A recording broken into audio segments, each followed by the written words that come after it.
It's a brand new year, so start it off right by shedding those pounds and living a healthy lifestyle. Call Dr. Michael Simone at Simone Family Chiropractic and Weight Loss at 613 Washington Street, downtown Huntingdon, for a proven, safe way to shed those extra pounds. Dr. Simone utilizes the doctor-supervised Chiro Thin weight loss program that helps you lose significant weight without exercise, expensive prepackaged foods, or diet shakes. It's real food with real results. Try the Chiro Thin plan on your way to a healthier you by calling Dr. Simone for a free consultation. Call 643-2616 for a happier you. Call Austin Smith Heating and Plumbing for affordable heating, plumbing, and drain cleaning services in Huntingdon. Count on 12 years of ensured excellent service when it comes to heating, plumbing, ventilation, and drain cleaning. Call Austin Smith Heating and Plumbing, available evenings and weekends at an affordable rate. Call 814-506-5128. That's 506-5128 for Austin Smith Heating and Plumbing in Huntingdon. This is Ben Briggs, and you're listening to the Huntingdon Bearcats on the Air Network.net. Thank you, Ben. And we are back at Rogers Stadium in Bellefonte, the home of the Bellefonte Red Raiders. I'm Dave Shannon. That guy over there is Chad States. And we're here to bring you tonight's game between these Bellefonte Red Raiders and the Huntingdon Bearcats. And I think one thing we can say probably, Chad, is that there's going to be quite a different look to this game than what we saw last week against Mount Union. Absolutely, Dave. Last week was a one-sided affair. Obviously, Huntington coming out on top 57-0 with an offensive explosion that Mike Coody was a little bit surprised with. I, quite frankly, was not. I know that Huntington runs a good multiple-look offense. They have the ability to throw. They have the ability to run the football, too, with All-State running back Ian Border. But it was defensively that they really got it done in shutting down Mount Union, minus 46 yards of rushing offense and limiting them to 99 yards passing. Expect a little bit of a different scenario tonight. Bellefonte likes to run the football. They've got to run the football. Last week they did not they did not pass the football very well. 4 of 13 for 6 yards passing. Their bread and butter is running the football. So tonight I think we are going to see two teams really try to work the ground game a lot. In what might end up being a tight scoring affair here this evening. Well, and the one thing I will give the Bearcats an edge on is the fact that they can use their passing game to set up the running game. We saw that last week. And that's one of the things you need to do. You can't be so one-sided that the team that you're opposing, their defense can look at you and get ready for every play you're going to run because they know you're leaning to one side of the field, whether it be rushing or passing. So I think the Bearcats are diverse enough, and seeing that 4 for 13 for Nick Pulaski last week of the Bellefonte Red Raiders has to let you know that this is going to be a little bit different. Yeah, absolutely. I think Bellefonte is really leaning on the fact that they're a big team. They're a physical team. They're a big team up front, and they think that they can impose their will on the defensive line that they see as the weakness to the Huntingdon Bearcat defense. So I think that they've probably looked it down on film. I'm not sure what they saw out of last week because in the middle of that defense played very well for the Bearcats, but I think they feel their personnel matches up better against Huntington, that they can establish the run, keep the run, and be one-dimensional. Well, let's find out what Coach Hootie thinks. The coach will talk to us after we take a commercial timeout. You're listening to Bearcat Football on the airnetwork.net and 94.1 FM in Huntingdon. Pennswood.net Classifieds offers the freshest, most recent classified ads available with over 1,500 new ads each day. If you're looking for a reliable used vehicle, check out the multiple ads daily on Pennswood.net Classifieds. From cars, trucks, RVs, and motorcycles, you can scan the ads at Pennswood.net at any time of the day or night and find something that fits your needs. Looking for household items, student housing, or even a new pet? Pennswood.net Classifieds has it. Pennswood.net, where you can buy, sell, or trade locally. DC Goodman & Sons and the Goodman family are committed and dedicated to excellence by supporting quality education and athletics for all youth of Huntingdon County. For over 3 generations, DC Goodman & Sons and their staff of quality tradesmen have provided excellent service in the installation of plumbing, mechanical and industrial piping, electrical, and fire sprinkler systems. Residential services are also available. DC Goodman & Sons and the Goodman family will continue to serve the community, and thank you for your support. The Goodman family wishes you the best to all area students in your pursuit of excellence.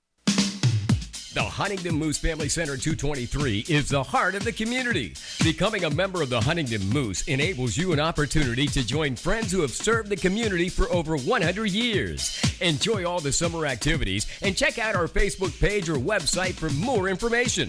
The Huntingdon Moose Family Center 223, serving the community with the best value in town. Join today.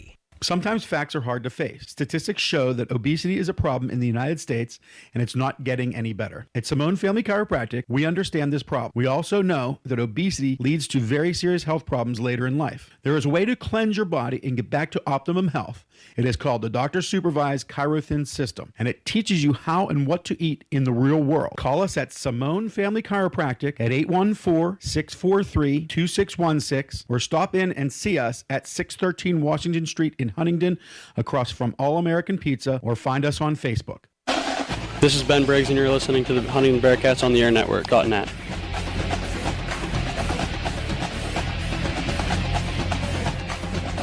Here with another edition of Huntingdon Bearcats football on the Air Network.net, getting ready for tonight's game and talking to the head coach, Coach Hootie. Let's look back at last week's game against Mount Union, which your team piled up a lot of offense.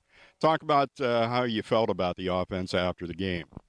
Well, obviously, we were ecstatic. I didn't know it was going to end up like that.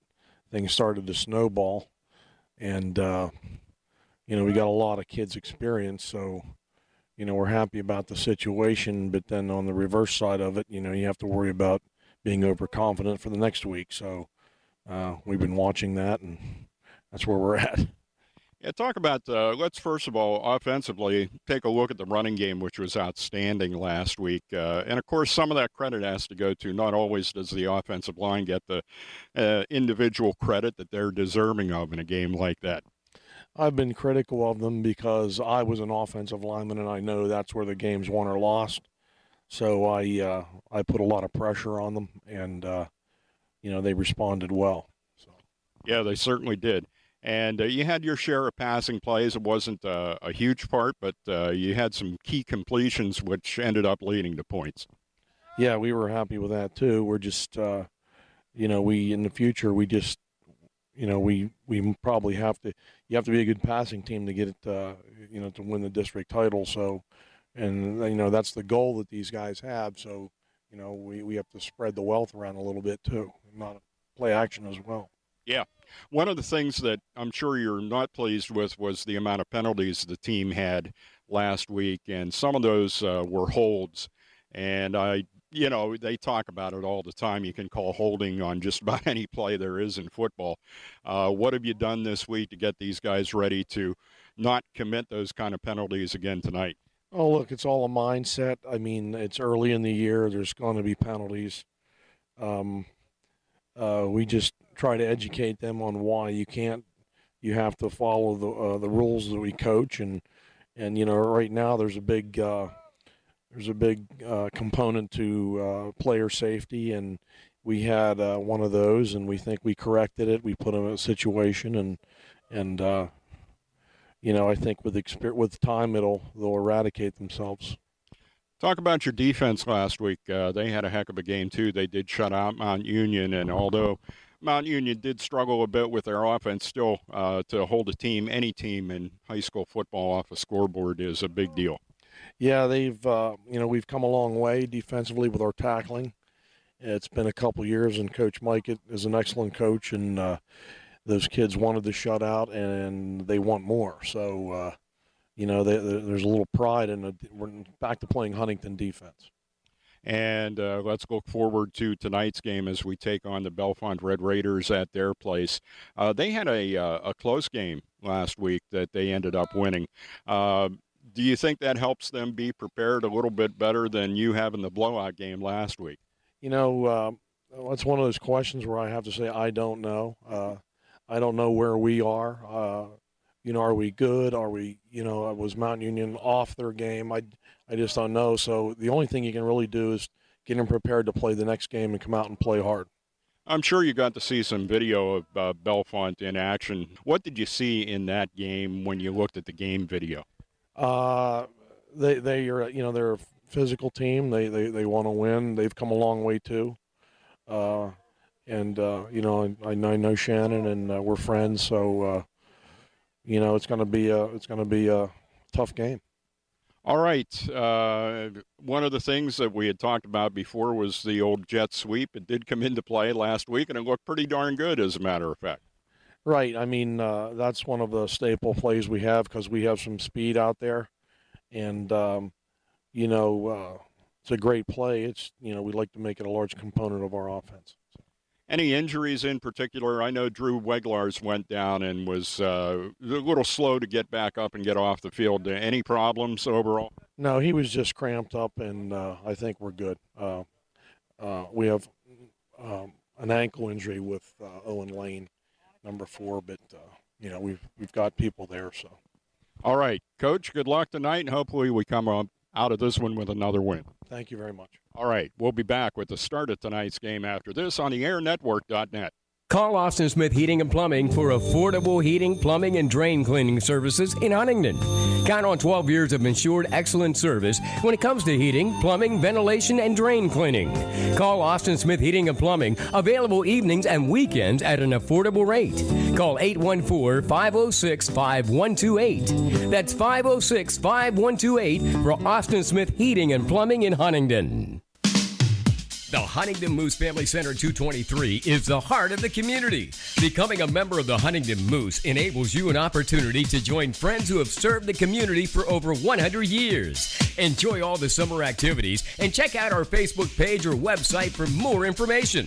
The Huntingdon Moose Family Center 223, serving the community with the best value in town. Join today. Sometimes facts are hard to face. Statistics show that obesity is a problem in the United States, and it's not getting any better. At Simone Family Chiropractic, we understand this problem. We also know that obesity leads to very serious health problems later in life. There is a way to cleanse your body and get back to optimum health. It is called the Doctor-Supervised Chirothin System, and it teaches you how and what to eat in the real world. Call us at Simone Family Chiropractic at 814-643-2616, or stop in and see us at 613 Washington Street in Huntingdon, across from All American Pizza, or find us on Facebook. Hi, this is Andrew Hootie. You're listening to the Huntingdon Bearcats on the airnetwork.net. And you'll be hearing us call Andrew Hootie's name very shortly, because the Bellefonte Red Raiders will be kicking off to the Huntingdon Bearcats to start tonight's game. Dave, Shannon, Chad States with you on the airnetwork.net and on 94.1 FM in Huntingdon. The ball is teed up, and Chris Persico, not sure which, but he is approaching the ball, and the line drive kickoff is fielded at the 30-yard line, up over the 40, and eventually brought down at the 43 for the Bearcats is Derek Foltz. Foltz just a sophomore, so getting some good playing time here on special teams. He's going to be a name you're going to hear a lot about in the next few years. So Foltz gets it out to the 43, 13 yards on the return. Of course, I don't know. I looked at that, and it looked like the 30. I may be wrong. So the Bearcats come out after a 57-point outing last week, a completely different team in the Bellefonte Red Raiders. We'll see what they're able to do. Andrew Hootie is in the backfield, flanked by Ian Border. Man in motion, Jonathan Price, rolling to his left.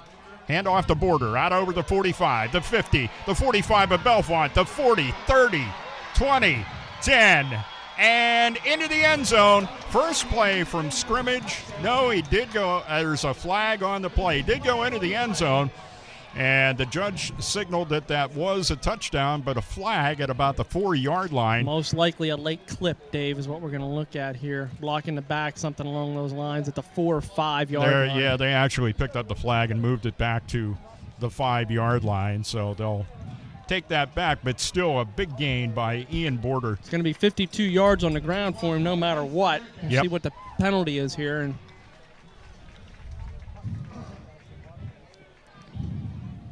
the official comes out to the midfield area, has yet to signal up to the press box what the penalty is. Ball goes back to the 15. It's listed. He called that. Did he call that a hold or a block in the back? Must have called it a hold. That's looked like a hold. Yeah, I mean it's a 10-yard penalty from the spot of the foul, so that looks like it's going to be a defensive hold.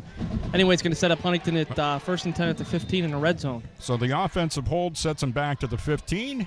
And they're in the red zone after one play from scrimmage. Hootie takes the snap. He's going to run it himself, goes to his right, and then has to cut back. Not much running room there, Chad, as he gets down to about the 12-yard line. It'll be a gain of 3 and bring up second down and 7. Yeah, a little shake and bake there by Andrew Hootie. That was a quarterback draw by design to go right off of the right tackle, pick up of 3 yards, and it'll bring up second and 7. Second down and 7. Bearcats football at the Red Raiders 12-yard line. Early in the football game, 11-13 left to go in the first quarter. Bearcats are dressed in their road whites with the blue pants. And the handoff goes to Border. He tries that right side, and there was a little cloud of dust there. And that was about 2 yards in a cloud of dust that time as he gets down to the 10-yard line. It's a gain of 2, and that'll bring up a third down and 5. And not surprised, Huntington wants to come out and run the football right at Bellefonte, give them a good test, show them strength versus strength, and see what happens here, Dave. One of the things that seems evident here in the early going is that the right side is not the good side for the Bearcats to be running off of. So open in the backfield all by himself is Hootie, and now Border comes up and flanks him to his left. Hootie's going to carry the ball, goes to his left, and he's hit. He gets away from that. But he basically just gets a little bit beyond the line of scrimmage. C.J. Funk with a stop for the Bellefonte Red Raiders as he hit him down below the waist and brought him down. So it sets up a fourth down. And will the Bearcats go for it? It looks like they will as Hootie has stayed out on the field. Yeah, I think they will. I think you're going to see Huntington go for it in this situation. You know, last week we saw a kicking game that was a little sketchy at times, so I think right now is a good time to see what you get. And looks like we're going in an I formation here with the big boy in the backfield.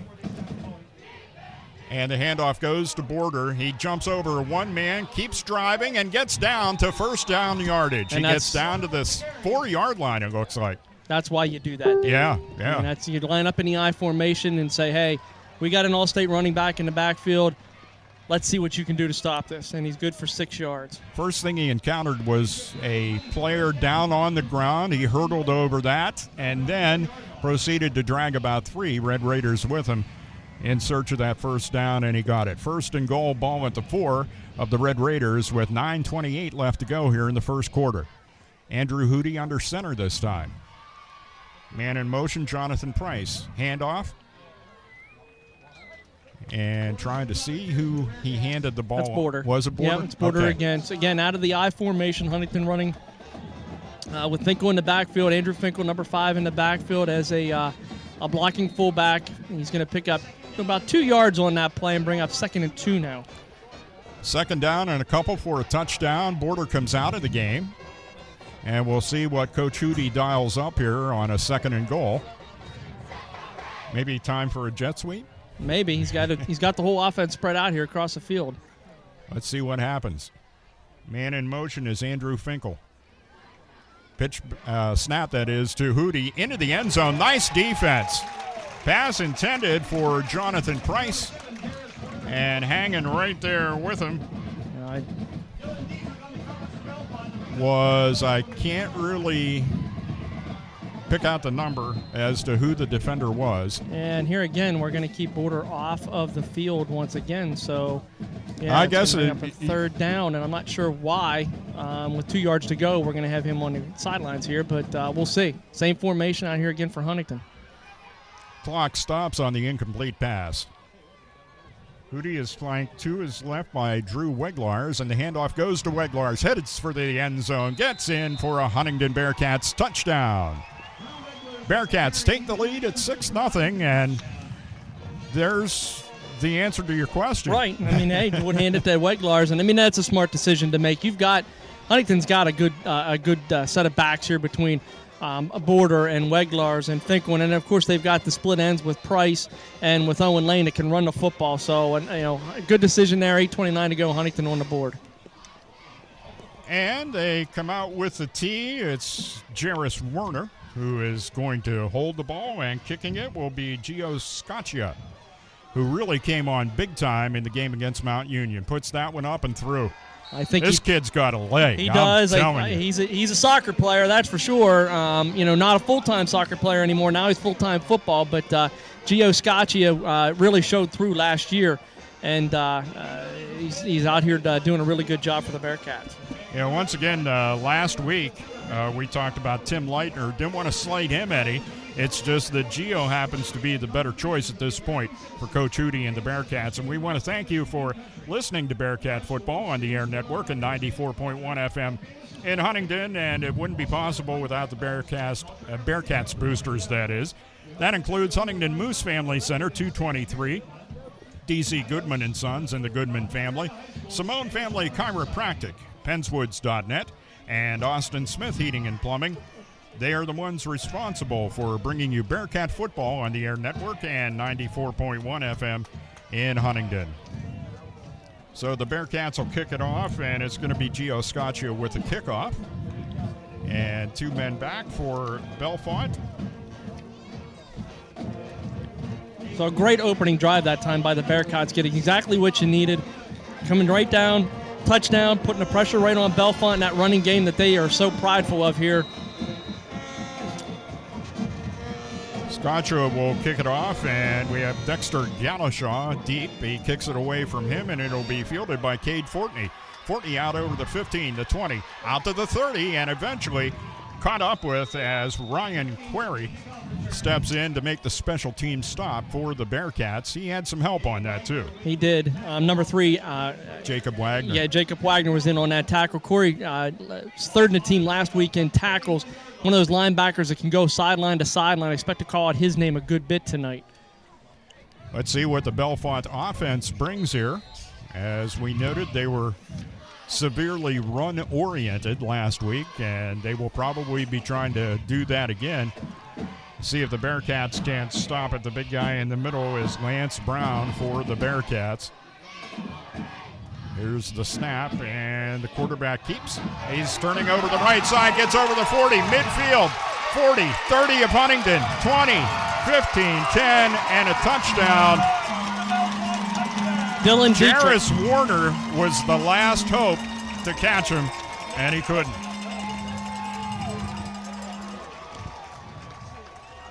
So the first play from scrimmage is not a whole lot unlike what the Bearcats did on their first play with a handoff to Ian Border. Yep, except no flags on this one. Dylan Dietrich from the 31 just takes the quarterback snap on a Wildcat all the way around out the right side, 69 yards, and a touchdown for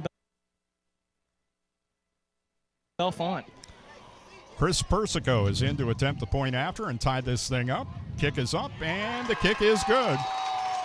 8:09 left to go in the first quarter, and we are tied. Bellefonte 7 and the Bearcats 7 here on the airnetwork.net. Dave Shannon and Chad States with you. Listen for rebroadcasts of tonight's game coming up throughout the week here on the home of the Bearcats. That, of course, is the Air Network and 94.1 FM, Community FM in Huntingdon. So, doesn't really tell us a whole lot, at least with the Huntingdon scoring drive. We did get to see a little bit more, but when you take your first play from scrimmage and you end up doing that Wildcat thing, Dylan Dietrich all the way in for the touchdown. And here's the other interesting fact that we'll tell you about. Dietrich's a ginger. Took his helmet off. He's a ginger. That'll do it, but I'll tell you what. That ginger can fly. He can move. He got out around that right side and pretty much cleared the Huntington defense. And, we had noted before that Bellefonte thought that they could run up the middle against Huntington. They must have saw something else because they clearly took the first play outside with the Wildcat formation, and Dietrich 69 yards the other way. Tied at 7 with 8:09 left to go. The Red Raiders will kick off to the Bearcats. First kickoff was taken by the upman Derek Foltz. Let's see if Chris Persico can get it a little bit deeper this time, as the two deep are Jacob Wagner and Jonathan Price. Persico approaches the ball. The kick is away. This one is much deeper. It's going to be fielded by Price at about the 15, out over the 20, the 30, 35, 40, and the kicker with the last chance to tackle him, and hanging on to the jersey was Persico to bring down Jonathan Price, but he gets out to the 45-yard line, about 30 yards on the return. Yeah, we'll give him 31 officially on that. I had him at the 14, and a nice return by Jonathan Price. He's a really good athlete. We saw that last week for the Bearcats. When he gets out into open space, he's got shiftiness to him, Dave. He can really he sees the field well and is able to move his hips into the direction that he needs to find some open spots on that field. We saw that there in that 31-yard return. You heard it right here on the Air Network. Jonathan Price is a shifty dude. He's a shifty dude. 8:01 left to go in the first quarter. Athletically speaking. Athletically speaking. I'm glad you clarified. We'll clarify that, athletically speaking. Tied at 7 here in the first quarter. Second possession of the night for the Bearcats. Scored on their first. Andrew Hootie, the quarterback. Ian Border to his right. Man in motion, Jacob Wagner. Back to pass is Hootie. He's going to tuck and try to gain some yardage. He's over the 45. Midfield, 45 of Bellefonte. The 40, and he'll be knocked out of bounds at about the 38-yard line, maybe a little bit further, as that could have been considered a touchdown-saving tackle for Bellefonte. And that looks like it's Cade Fortney that made the stop for the Red Raiders, number 12. Going from the 45 down to the 37, let's call that. So that gets him a gain of 18 on the carry. A nice first down run there by Hootie. He can run. I mean, he's a big quarterback. He's got a lot of size, and it's and right the through his snap hands. gets through the hands of Hootie, and he's going to have to crumble and cover up. Coming in to get him is Caleb Rocky, number 43. There were a couple other Bellefonte tacklers in the vicinity, and the loss goes back to the 47-yard line, so that's going to be a loss of 10. And they're going to make it now the 46. So that'll bring up a second down and 19.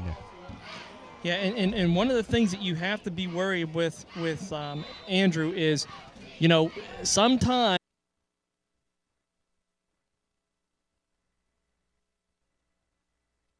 he gets just a little bit jittery back there. And, sometimes you have to make sure that, hey, can I throw the ball away in this situation as opposed to ducking and running too? Nick Troha in at Troha with a pass completion to Jarris. Red Raiders goes Jarris Warner on the pass completion from Nick Troha, and it's another Bearcats first down. And that's a nice completion. Great setup. We saw that screenplay last week hit by Price coming over the middle. This time, Warner, who didn't have a catch last week, able to replicate the same thing. Again, we talked about it. He looks like a football player, Dave. He's one of those kids that you saw that, it says he looks like one. And Nick Troha is going to stay in the game at quarterback, but the white hat signals a timeout for the Bellefonte Red Raiders. So the coaching staff of the Red Raiders gets out there to talk to the team. And, by the way, Nick Troha is staying in the game. I don't know if something happened to Hootie when he went ahead and went down there covering up the football, and maybe he got stepped on or something. And you can see him. He's working his ankles over here. Last year he went down twice into the season, and both of them were ankle injuries where Troha had actually come in and mop up for him. So this isn't a surprise with Andrew's ankles that he's got an issue right now. Well, one thing we learned last week in the game against Mount Union, that you can trust Nick Troha to continue to guide this football team. I mean, I was really impressed with his abilities.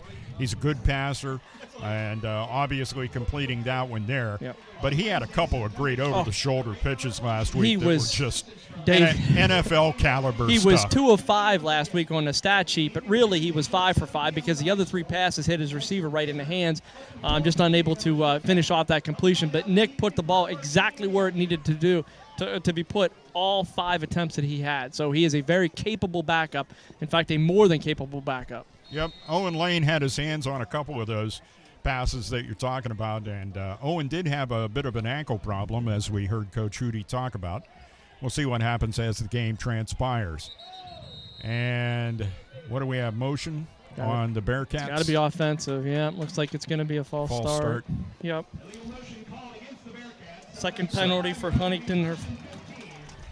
That'll take it back to the 15. This was no problem in the first possession for the Bearcats as they put it in after Ian Border had run it into the end zone for a touchdown, but there was a hold at the 5, and they marked it back to the 15 with the penalty, and the Bearcats shortly thereafter were able to put the football in. Nick Troha, Ian Border to his left, and the man in motion, Jacob Wagner. Rolling to his left is Troha, flips one toward the end zone. Dangerous pass. That's one where your receiver, in this case, Jarris Warner, was so wide open.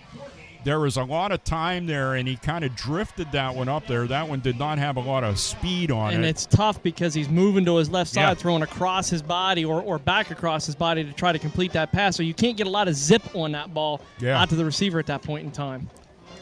Pass falls incomplete. Fortunately, not a reception. Brings up a 2nd down and 15 for the Bearcats. The ball at the Bellefonte 15-yard line. I got to believe this one's going to go in the belly of the big boy here. And you're exactly right. Ian Border has the football, trying that right side again, and the Bellefonte defense is really stout there. James McClellan with the stop. And only a yard gain for Ian Border on the carry.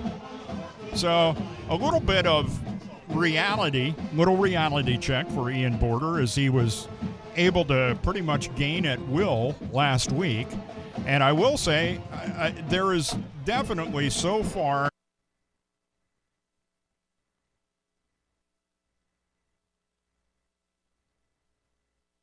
in what we've seen, if you're going to run against Bellefonte, you want to run to the left. Right. Dietrich coming off the field along with his favorite receiver, Fortney. But they're still going to try for it on 4th down. It's a Wildcat snap, and carrying the football is C.J. Funk as he only gets down to about the 39-yard line. But it all may be for naught as there's a flag in the backfield of the Red Raiders. Well, they're going to give them the timeout before anything happened, so none of it's going to matter. I think they sent in 3 players and took 2 off the field. So, and you have Dylan Dietrich here pleading with the rest of the team to make sure they know what their assignments are and when they should be on the field and not. So we'll redo that 4th down and 2. Yep. Don't know if Bellefonte gave anything away as far as what they want to do on this 4th down. But it gives you at least a little bit of a sneak peek if you're the Huntingdon Bearcat defense. Big 4th down here because if you can hold them at this point, Chad, you end up with a football in great field position. Absolutely, Dave. There's no doubt about it. Sitting at your own 40-yard line or thereabouts. And Huntington has shown that they can drive the ball. They've moved it every time they've been on offense. Just unable to come up with a touchdown the last time. But Huntington can move the football, that's for sure. And now down to just 1 timeout here in the first half, and we still have 4:31 left to go in the first quarter. So Bellefonte's had to burn a couple here. And situations, I think in that case, although maybe they were expecting Pulaski to be quarterback, Wildcat snap this time goes to C.J. Funk again. Funk gets near the 1st down marker and then is pushed back by the Bearcats, but I think forward progress is going to be marked down to the 37, needed the 38. It is a Red Raiders 1st down. Needed 2, got 3. Yep. 1st and 10 for the Red Raiders, ball at the 37. I don't understand. Why do they not do hash marks? Because it's hard for those guys. It's hard for the guys that are putting these together from the high school perspective to do that. So all right. They don't. That's probably the reason why. Okay. Handoff this time goes to Dexter Galashaw. Galashaw's down over the 30 and will be brought down near 1st down yardage. I do believe that Dexter Galashaw has another Bellefonte Red Raider 1st down. And he didn't break it all the way, but he is down there at about the 27-yard line. And are they going to stop the measure? They're going to award it. You talk about, though, dancing through the hole. That's exactly what he did. He took that handoff, a little bit of, back and forth, dancing through the hole, and then a spin move for 10 yards. So a great job that time by Dexter Galashaw, running at what they thought they could, the middle of the Huntington defense. 1st and 10 Red Raiders football at the Bearcats' 28-yard line. Hand off to Galashaw again. Tries the right side. He's open and down at the 20-yard line. A great tackle over there, and a flag comes in. Yeah, that was Ian Border on the tackle, and we'll see what that flag was. It looked like it was clean tackle to me. Yeah, so sure did here, too. I didn't see any face mask going down, but let's see what potential horse discussion. collar. Yeah, it could have been a horse collar. He did bring him down with authority. We'll see if that may have been the reason why. Oh, it's a hold call against the Red Raiders. Yep. Surprising. And that penalty has been declined by the Bearcats. So the gain I don't know why does not count. Because of the penalty, it's going to go back to the original line of scrimmage and still be first down. Oh, I see offsetting penalties. They did get a face mask thrown in there. So we're just going to replay the down. Yep. Everything resets. Everything resets. It's as though Galashaw never did anything, and it's as though Ian Border didn't rip him down to the ground. So there you go. 3:48 left to go, first quarter, and a timeout has been called. Or are they? That was an official timeout. All right, everybody gets set again. Dylan Dietrich ready to take the snap this time. Dietrich turns, fakes the handoff to Galashaw, rolls to his left, down over the 30, the 25, the 20, and is taken out of bounds by Ryan Query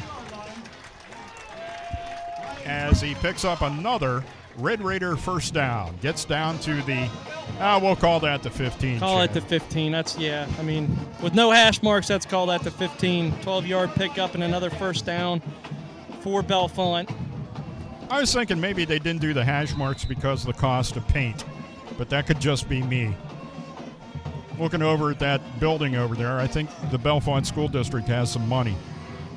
Here's the handoff to Galashaw. Tries it up the middle, and he's wrapped up as he hesitated there. Ben Briggs wrapped him up right at the line of scrimmage. Galashaw tried to get away from him, but he could not. And let's see, give him a gain of a yard. Forward progress marked for a yard, and that'll set up a 2nd down and 9 in the red zone, and they are able to get a first down without having to put it in the end zone. That time the defensive line of Huntington stepped up as Ryan Corey was up there, junior linebacker, to meet him in the hole as well. So Ben Briggs, Ryan Corey teaming up on that one. 2nd down and 9, the ball at the Bearcats' 14-yard line. Bearcats lead the game by a score of 10-7 with 2:51 left to go in the first quarter. This is going to be a quarterback keep. And tackled just over the 15-yard line for no is gain. Andrew Finkel with the tackle and Dylan Dietrich, the ball carrier. So no gain in the play, 3rd down and 9, with the ball still at the Bearcats' 14-yard line. So good job stiffening up here with the red zone defense by the Bearcats. And a nice job from Finkel coming up on from his safety position. Also defensive end Alex Micah coming over to make sure that if Finkel didn't have him, somebody else was going to get him in that shot too. Clock continues to roll. 2:13 left to go in the first quarter. Bearcats 10 and the Red Raiders 7. Snap goes back to the quarterback, Dietrich. Dietrich rolls back, throws one to the right side. It's intercepted by Price right at the goal line. You're going to see where they spot this ball, but Price turned around and it was just like he was an open receiver at that point in time. They're going to call it a touchback, which is exactly what you want. So pretty much an ill-advised throw that time by Dietrich as he stared down Fortney the whole time. Price could read that with his eyes and stepped right in front and made a great interception. Not to mention the fact, and we've talked about this will be another time we're going to bring this up, we saw some floating passes as far as both quarterbacks for the Bearcats go, both Andrew Hootie and Nick Troha, and that was kind of a floater that was thrown up there by Dietrich. Yep. And as you say, he was staring that receiver down the whole way, and it gave Jonathan Price an opportunity, and as athletic as Price is, he's going to take advantage of every opportunity you would like to give him. See Andrew Hootie over on the sideline there with his helmet at the bench, and so Nick Troha continues. Hands off the Border. Border's out over the 20, the 25, left side again, I might add, and he gets out. He's still going. It looked like he was out of bounds or was going to be stopped there at about the 27. He kept going. Let's see if he did the tightrope walk and got a first down. And he also put 10 yards. He also took his right hand and put it on the helmet of a Bellefonte Red Raider and pushed him off to the side to get that first down, too. Good stiff arm's a good thing to have. It's nice to be able to shed tacklers with one arm. Huntington's 5th first down of the evening, 4th by Rush. 1st and 10, the ball at their own 30-yard line, leading by 3, 10-7. And the handoff once again to Border. He tries to get open. He spins there right at the line of scrimmage and does get loose for a little bit on the left side as he gets out to about the 40, or make that 34-yard line. It looks like it's a gain of 4 for Ian Border.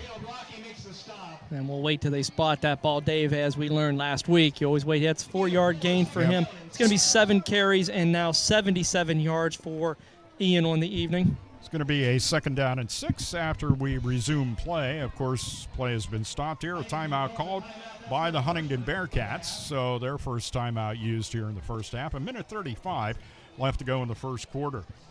By the way, get geared up because beginning on the 11th, it's you, me, Banks, all those guys. Jimmy Ty. Yeah. We were really pressed, and our creative staff at the Air Network came up with this name. They decided to call it Monday Night Sports Talk.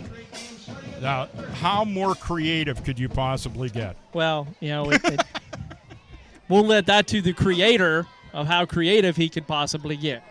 The creator. The creator. That's right. All right, timeout is over. We're set to go. Here's another handoff to Border. Right up the gut this time. Still loose. Gets out over the 40 and is finally brought down at about the 42-yard line.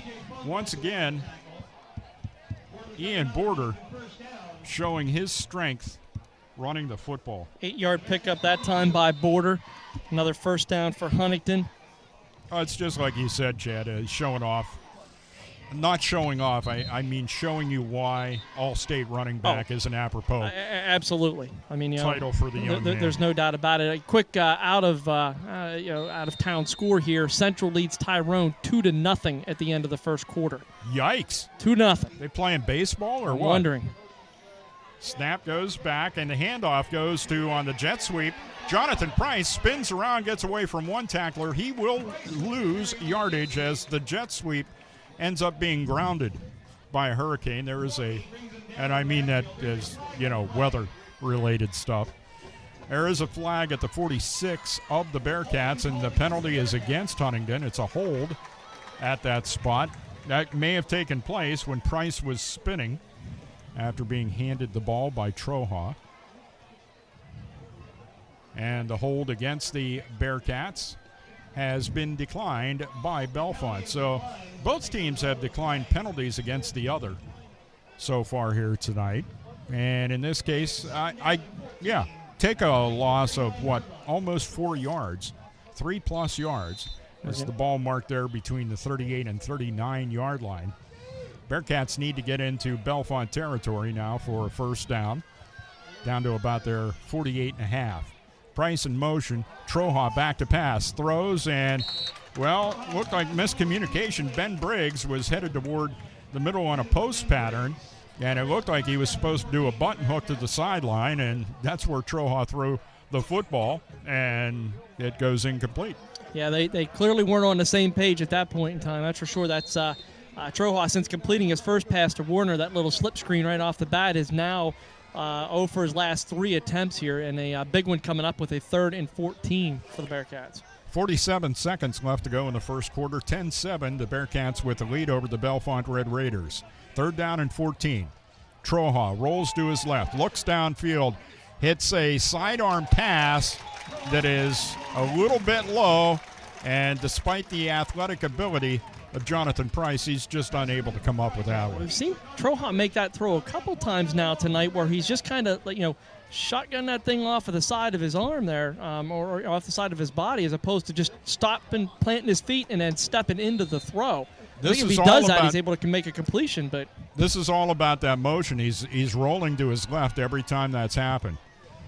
Bearcats punt. Andrew Hootie does come in to punt the ball away. Hits at about the 18 and bounces, make that the 22 and bounces out of bounds at the 21, and that's where the Red Raiders will take over with 34 seconds left here in the first quarter. So Andrew Hootie back on the field, not as a quarterback, but as a punter in this case, and he gets that one away and sends the Red Raiders back. Nice 40-yard punt there for Andrew as he comes in, and hopefully that ankle, it must have been the other ankle, not his right ankle, is left. On a nice punt there to put Bellefonte back into deep territory. One thing's for sure, they can be thankful that the rain from Harvey did not get this far before the game, because this field's chewed up pretty well already, and this is the first game on this field in 2017. Quarterback keep that time. Dietrich gets out to the 25-yard line, give him a gain of 4, and set up a 2nd down and 6. 2nd and 6, ball at the 25-yard line. Clock rolling. They'll probably let this just roll out the way everybody's just kind of standing around, and we're down to 6 seconds left. So that is going to bring an end to and all my papers are outside now because we're tucked in a corner like a couple of mice in a trap. At the end of the first quarter, the score is the Bearcats 10 and the Red Raiders 7. More after this on the airnetwork.net and 94.1 FM Huntingdon. Call Austin Smith Heating and Plumbing for affordable heating, plumbing, and drain cleaning services in Huntingdon. Count on 12 years of insured excellent service when it comes to heating, plumbing, ventilation, and drain cleaning. Call Austin Smith Heating and Plumbing, available evenings and weekends at an affordable rate. Call 814-506-5128. That's 506-5128 for Austin Smith Heating and Plumbing in Huntingdon. The Huntingdon Moose Family Center 223 is the heart of the community. Becoming a member of the Huntingdon Moose enables you an opportunity to join friends who have served the community for over 100 years. Enjoy all the summer activities and check out our Facebook page or website for more information. The Huntingdon Moose Family Center 223, serving the community with the best value in town. Join today. Hi, this is Coach Hootie. The Huntingdon Bearcats are on the airnetwork.net.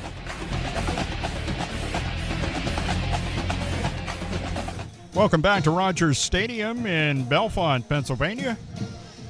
Bellefonte High School just off in the distance here as we look out across Rogers Stadium from the press box on the Bellefonte side of the field, and we find the Bearcats up by a score of 10-7 here starting the second quarter. One quick correction on that out-of-town score there, Dave. It was Central 9-0 over Tyrone at the end of the first. Okay.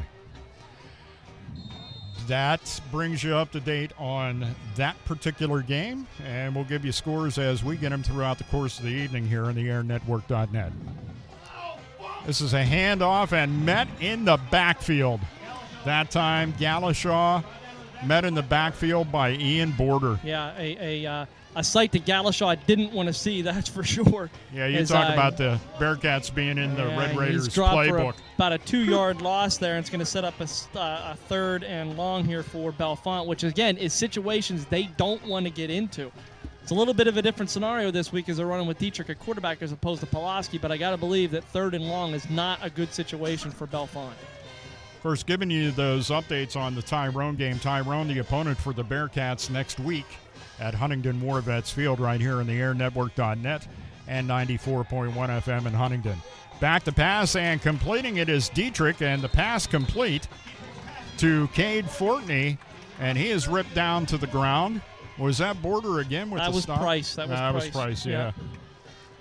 So Jonathan Price comes in for the stop, and, you know, it's amazing to see. It's been a while since I've been around high school football. I'll get used to it, believe me, folks. But when you see guys excel on both sides of the ball the way both Border and Price are able to do, it's just, to me, it's always impressive. Doesn't matter if you're around high school football a lot or not. There is going to be a measurement as it ended up that Fortney is marked down at the 31. A little closer than I thought. Yeah. But we'll see. Mount Union leading Juniata Valley 13-0 in another out-of-town score. Stretch the chains out. That's short by a yard almost. Yeah, I thought it would be. It's short by a little more than that, Mr. Whitehat. 4th down and a yard to go. And I think the Red Raiders will punt that one away. No matter what kind of confidence you have in your team at this point in the game, you're only down by 3, and the ball is darn near in your own red zone. And you got to play the field why position take that game. chance? That's right. Play the field position game here. Chain gang makes their way over to the opposite side of the field. By the way, the Red Raiders are dressed in all red, top to bottom. Red jerseys, white numbers with a silver trim around that. And they get ready to punt. Do the Red Raiders high snap, batted down by Cutchess, pops it up. This one's going to hit at about the 49-yard line, and the Red Raiders quickly step away from it. They might get about an extra yard by stepping away from it because it's going to be at about the 50 when they end up spotting it there. That's above the 49, so I'm going to call that midfield. 1st and 10 at midfield for the Bearcats, and a big opportunity here. Get great field position, bad snap. Cutchess did what he could with it, and as I said, it was a pop-up. Again, the last 2 times Huntington's defense has stepped up, first with the interception down there at the goal line, and this time shutting down Bellefonte to get field position, to get good, solid field position back for them to start, and Andrew Hootie back in at quarterback now. And Hootie is flanked to his right by Border. The handoff to Border. He butts helmets with Jonathan Price, who happened to be going by at the time. A little incidental contact between teammates. Didn't affect Border. No. There's not much that you can do that affects him. He gets down to the 44-yard line of the Bellefonte Red Raiders. Make that a 2nd down and 4. Gain of 6 for Border on the carry. Ian Border, although not quite, as many yards as he did a week ago, but he's picked up right where he left off. Of course, Bellefonte, a much different team than Mount Union. Clock rolling, 9:58 left to go. Hand off to Border. Tries the left side, and this time gets shut down as Bellefonte seemed to be waiting for that. Hit initially by Stephen Cutchess, and then eventually assisted by Ryan Smith of the Red Raiders, bringing him down for no gain. 3rd down and 4. A big 3rd down here coming up for Huntington, Dave, in the early part of this ball game. Again, you're right at midfield. It's going to be one of those things of what do you do? If you're able to hand it to Border and he gets 3 yards here, do you go for it? Do you not go for it? You definitely want to try to score on this situation, or not this play, but in this series, because if you can go up by 2 scores. That's very crucial early on. It's quarterback keep. Hootie has the 1st down and more, getting down over the 40 to about the 39-yard line. And he needed the 40, got one more. 1st and 10 Bearcat football at the Red Raiders 39. Big play, Andrew Hootie. Big play, Andrew Hootie, and also a great play call that time by Coach Hootie and his staff. Absolutely the right call to make. So Dan Kraft, the offensive coordinator for the Bearcats, I'm sure had a little bit to do with that one. Absolutely. Under 9 minutes left to go here in the first half. 10-7, Bearcats with the lead. Andrew Hootie was out as QB for a while, but he's back in the game.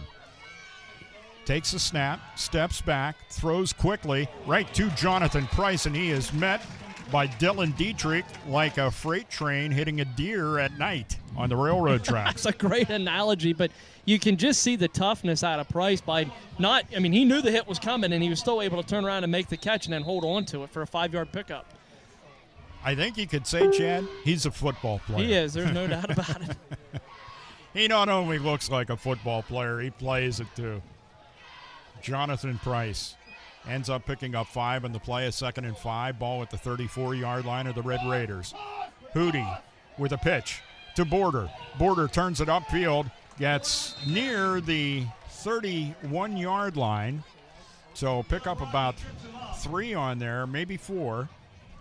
Let's give him a gain of 4 and set up a 3rd down and short.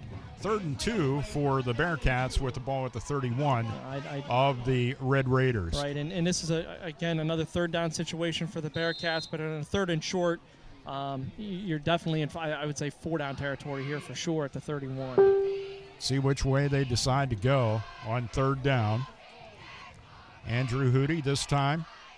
Ian Border is to his right. Man in motion. Drew Wiglars. Pass is complete to Price. Eludes one tackler, gets down over the 30, has first down yardage, and more as Caleb Rocky is able to bring him down. But it is good for another Bearcats first down to the 26-yard line, 1st and 10. Another 5-yard pickup and a great play call there at that time by Dan Kraft. It just keeps the Bellefonte defense off balance a little bit, not knowing what's coming. Yeah, you would think on that short yardage play that's a border stamped with Ian Border's name, but not the case. With the pass completion, first down. Hootie in trouble. He has to go down. It's a sack for the Bellefonte Red Raiders as Jacob Fry is in on the sack. Also in to help him, Zachary Matsko. 7-yard loss, 2nd and 17 for the Bearcats. The ball at the 33-yard line of the Red Raiders. We're at Rogers Stadium in Bellefonte. The Bearcats lead the game by a score of 10-7 with 6.5 left to go in the first half. Andrew Hootie missed a couple of series, but he's back out there. Completes one. Nice post pattern across the middle. Still running down over the 10-yard line is Alex Mikett. And Mikett eventually brought down inside the 10. They're going to mark him down at the 8-yard line. 1st and goal for the Bearcats. And, Chad, this is going to be big to make sure they get this one in. Oh, absolutely. No doubt about it. This is a big score here early on in this ball game. 1st and goal, Bearcats ball at the Red Raiders 8-yard line. Andrew Hootie with Border to his left. In the shotgun. High snap. Hands it off. Border turns it upfield. Touchdown, Bearcats. 16-7. Bearcats take the lead. 6:05 left to go in the first half. And whatever you thought that maybe the O-line wasn't opening up enough on the right side, I think they opened up a small interstate highway that time. Pretty much. And Border doesn't need much daylight to be able to get through. That right. And he was able to walk that one in. Gio Scacci in to attempt the point after. Out of the hold by Jarris Warner. Kick is up. He looks outstanding. I haven't seen a kicker like this since J.B. Gibney's days at here at Huntington. We aren't going to call Gio. We don't want to jinx him, but so far he's been somewhat automatic when he's kicking the football. Point after is good, and it makes the score. Bearcat 17, Bellefonte 7. And that was a big, important little drive here in the first half, and now it's up to the defense to turn the Red Raiders away. You don't want to give up a touchdown here. Maybe you'd be willing to bend a little bit and give up a field goal, but boy, it's nice to go in at halftime if you can keep them off the board altogether and up by 10. Yeah, and we've seen the Huntington defense the last 2 possessions, like I said, clamp down a little bit. They did a good job in the red zone, preventing a touchdown from Bellefonte 2 series ago, and then the last time just pretty much taking Bellefonte out of the picture and making them punt. We're starting to see both teams kind of settle down here a little bit, but the Huntington offense being as diversified as what it was, I thought would be a problem for Bellefonte tonight. And again, Huntington making great play calls, quarterback sneaks, flare passes out to the side, enough to make sure that Bellefonte doesn't really know what's coming, and to make sure that they don't know that they just can't concentrate on Border all game long. Gio Scacci to kick off. Cade Fortney is deep along with Dexter Galashaw for the Bellefonte Red Raiders. 17-7, Bearcats with the lead. 6:05 left to go in the first half. Scacci up to the football, kicks it away. And this one is going to go to Cade Fortney. Fortney comes out over the 25, the 30, 35, is met by a couple of Bearcats special teamers and is brought down. He is brought down by Ryan Query. And he had some help there, too. Was that Finkel? Andrew Finkel in on a tackle, yep. Finkel and Query bring down Cade Fortney. But he does get out to the 42, let's call that. And it's a first down, good field position for the Red Raiders. Very good field position for Bellefonte. Exactly what they needed to have in this situation, because they need to get a score here before the end of the half. Coming up at halftime, the creator will speak with Dr. Simone. Here's a handoff. It's Galashaw rolling to his left. Now turns it upfield over the 45 out the midfield He'll be a couple yards short of a first down, but a nice gain that time on the handoff to Galashaw. They'll mark him down at midfield. It'll bring up a 2nd down and 2. Only his 5th carry for the night, 19 yards. I think we're going to start to see a little bit more of Dexter Galashaw here as the evening wears on. Yeah, he certainly has a little spring to his step when you hand him the football. Galashaw a week ago, 15 carries, 78 yards for the Bellefonte Red Raiders against Jersey Shore. 1st and 10, ball at midfield. Time for the Bearcat defense to stiffen up if they can and try to keep Bellefonte off the scoreboard here. Back to pass is Dietrich, and he completes it once again to Fortney. Fortney's out in the open at the 15, down at the 10, the 5, touchdown. And what a great block that time by number 11, Tyler Smith, out here on the wideout to pretty much free Fortney as he took Drew Weglars, the safety who was coming over to make the tackle, took him right out of the picture, and Fortney up the right sideline here for a 50-yard score.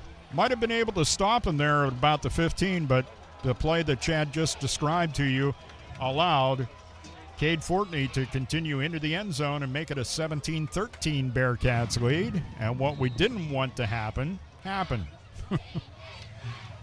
The worst possible scenario, a touchdown for the Red Raiders. Point after attempt is up, and just inside the left upright, and good, as Chris Persico is able to make it a 17-14 Bearcats lead.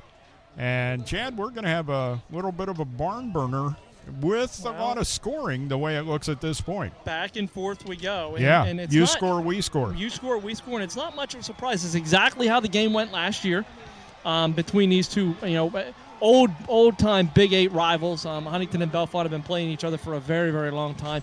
And very rarely do you ever get a blowout between these two schools. There's a lot of pride on both sidelines. There's a lot of athleticism on both sidelines, too. And no matter whether Bellefonte's down and Huntington's up or vice versa, you're always going to get a great football game between these two longtime rivals. Well, you can continue to follow the Bearcats along with Penn State, Pitt, and Steeler football all season long on our website at theairnetwork.net. Plus, if you like us on the Air Network Facebook page, well, you'll just be a real cool dude or dudette, as the case may be. Yeah, drop by the Facebook page, like us, and you'll be able to stay up to date with all the latest local, regional, and national sports. Courtesy of the airnetwork.net, check out the website and the Facebook page and continue to be informed. So, with 5:03 left to go, if the Bearcats can take their time and put a reasonably long drive together and put up the final points in the first half, would certainly give them some momentum going into the second half. I'm assuming that the Red Raiders will have the football to start the second half. So that's something to keep in mind, too. Bearcats certainly need to get these points on the board after we get the kickoff from Persico. Line drive, hits at about the 18, will go out of bounds. Penalty flag in the air. And we'll see if they make him re-kick it or accept the penalty, which I would take assume I would take the penalty here too. But stranger things have happened. I would take the penalty in this case and should put the ball out. Pretty much would appear to be the way this is going to go. No, wait a minute. He's going to make him re-kick it. I see the Red Raiders rolling back. They're going to kick it again. Yep, they're going to take the 5-yard penalty, make him re-kick it again, and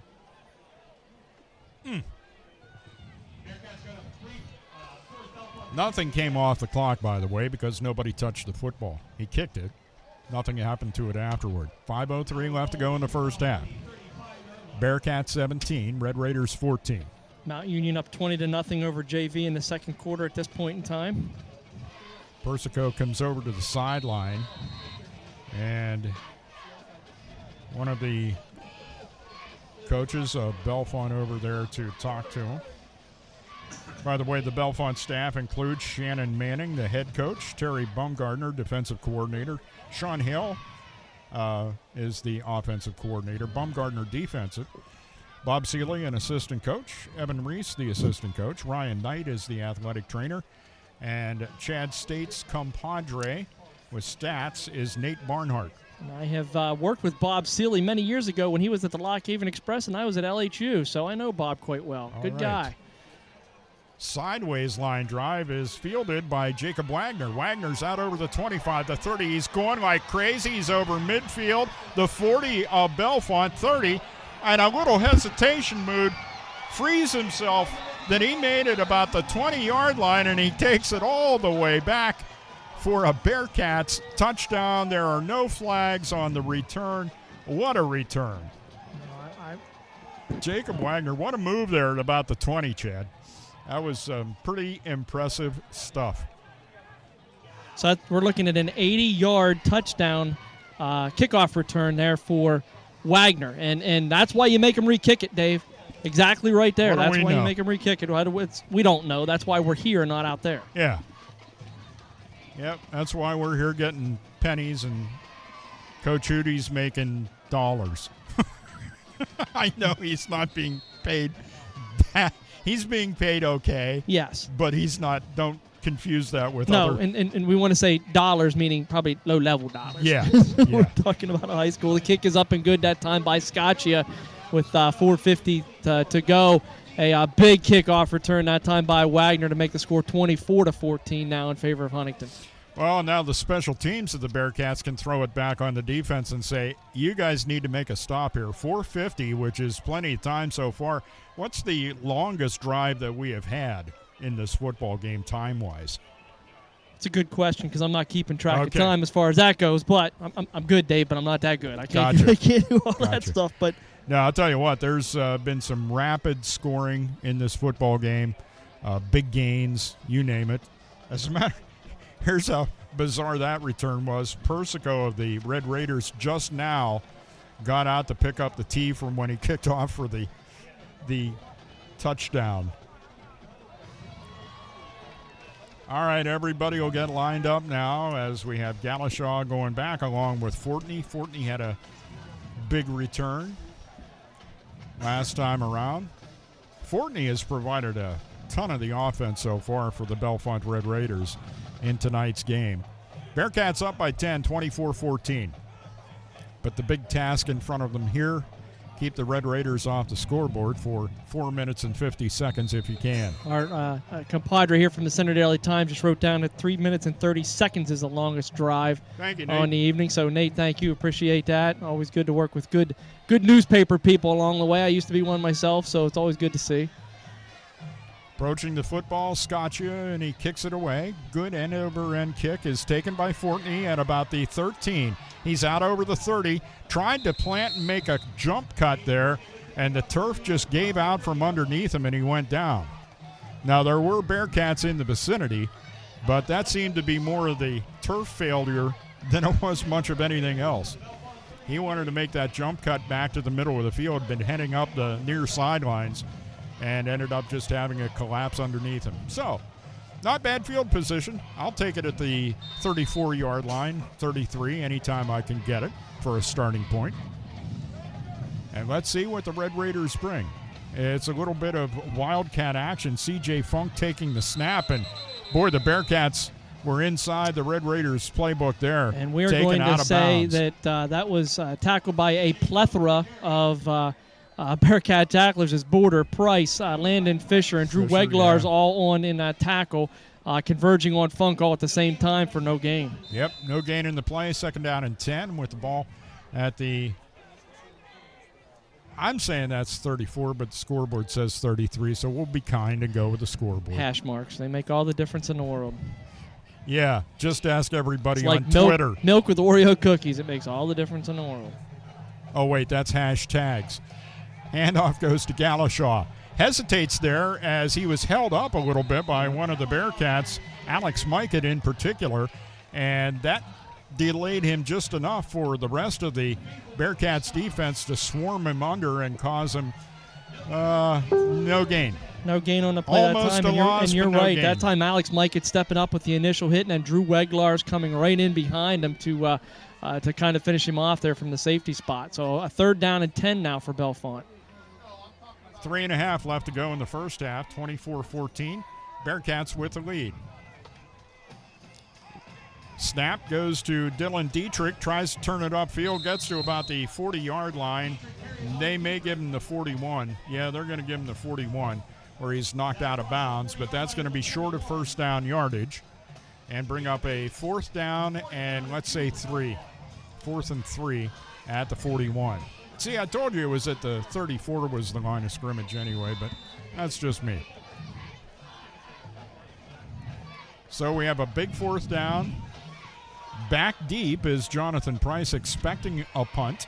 I think they have to punt in this situation. This isn't a time for a fake when you're still got a 10-point ball game here. 3:17 left to go in the first half. Weglar is going back to provide blocking, and the punt does get away. Nice rush by Border. And it is fielded by Price at the 25, up over the 30, 35, spins, and then is swamped by a bunch of Red Raiders tacklers down on the bottom of the pile for Bellefonte, Zach Sproul. And the flag is down at about the 28-yard line. And the discussion ensues. It is a block in the back against the Bearcats. So they'll take that back from the flag, 10 yards, and it'll be a 1st and 10 for the Bearcats, the ball at their own 18. That just gives them more field to work with. Yeah, that just gives you more yards you can put up on the scoreboard. Is that the way that ends up being? There you go. 3:03 left to go in the first half. A 10-point Bearcat lead, 24-14. Bearcats moving from right to left here in the second quarter. And Dave, if Huntington's able to score on this possession right before the half, they're going to put Bellefonte into some serious trouble and really have to start looking at what their offensive game plan is going to be in the second half. Yeah, not that you can let up because Bellefonte's going to get the football to start the second half, but it gives you a little bit of breathing room, some serious breathing room, if they can get a touchdown up. Oh, my, direct snap goes over the head of Border, and he smartly falls on it before it goes into the end zone. They'll mark him down at about the 1-yard line. That'll be a loss of 17, and will bring up a 2nd down and 27, or as I like to say, 2nd down in the courthouse. Yeah, and that's one of those things where it went right through his hands, so no fault to the long snapper on that one, but not a good situation for Huntington, being pinned now back deep in their own territory. Under 2.5 left to go in the second quarter. And this time, I was unable to pick up it. It kind of looked like Finkel had the ball. It's Border. It's Border. Yeah, Border out of the Wildcat. Okay. And he gets it out there. He does actually pick up a couple. And that'll bring up a 3rd down. And, gee, it's so much shorter now, 25. You want to keep, the inclination here is to keep the ball on the ground, just to keep that clock running, even though you need to gain 25 to get a 1st down. Now, we have seen some big runs so far in the football game for the Bearcats, and let's see what happens. It is Border in the backfield. He has Finkel back there with him. It's snapped to Border, little Wildcat action again. He'll get out to about the 5. And I think that was the goal here all along once that snap went over the head of Border, was to make sure that you just kept the clock running. Yeah. And they have indeed forced the Red Raiders into using their final timeout here in the first half. 1:34 left to go in it, and the Bearcats are up by 10, 24-14. Don't forget, Bearcat football will be with you next week from Huntingdon War Vets Field when they host the Tyrone Golden Eagles here on the Air Network and 94.1 FM in Huntingdon. And it's all possible thanks to the Bearcat broadcast boosters, including the Huntingdon Moose Family Center, 223, DC Goodman & Sons and the Goodman family, Simone Family Chiropractic, Penswoods.net, and Austin Smith Heating and Plumbing. They are the ones that are bringing you Bearcat football on the Air Network and 94.1 FM in Huntingdon. Big punt coming up here for Huntington is Andrew Hoody's going to be asked to be kicking out of his end zone, probably towards the back of his end zone, and the way to long snaps Bellefonte. have been going, exactly right. So this is a big special teams play right here in the back half of the first half, because Bellefonte's poised to have really good field position out of this. So we're going to see what happens. I don't want to say that.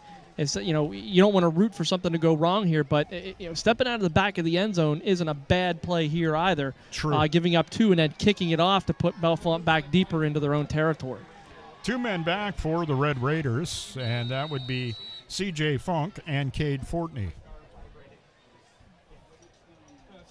And the final substitution comes in on the O-line there.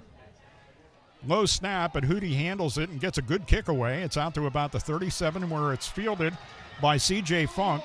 Funk turns it upfield and eventually is brought down in on the stop for the Bearcats, Ryder Kosick.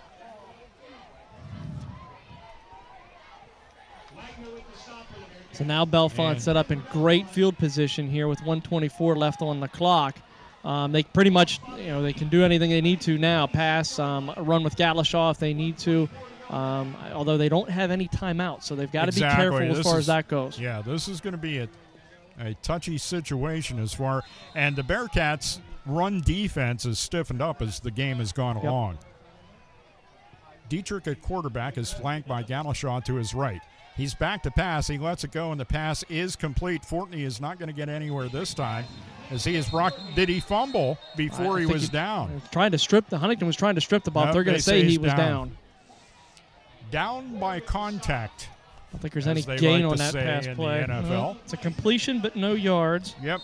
Ball still at the 26, second down and 10, and the clock continues to roll. Lots of good things happening the Bearcats' way there.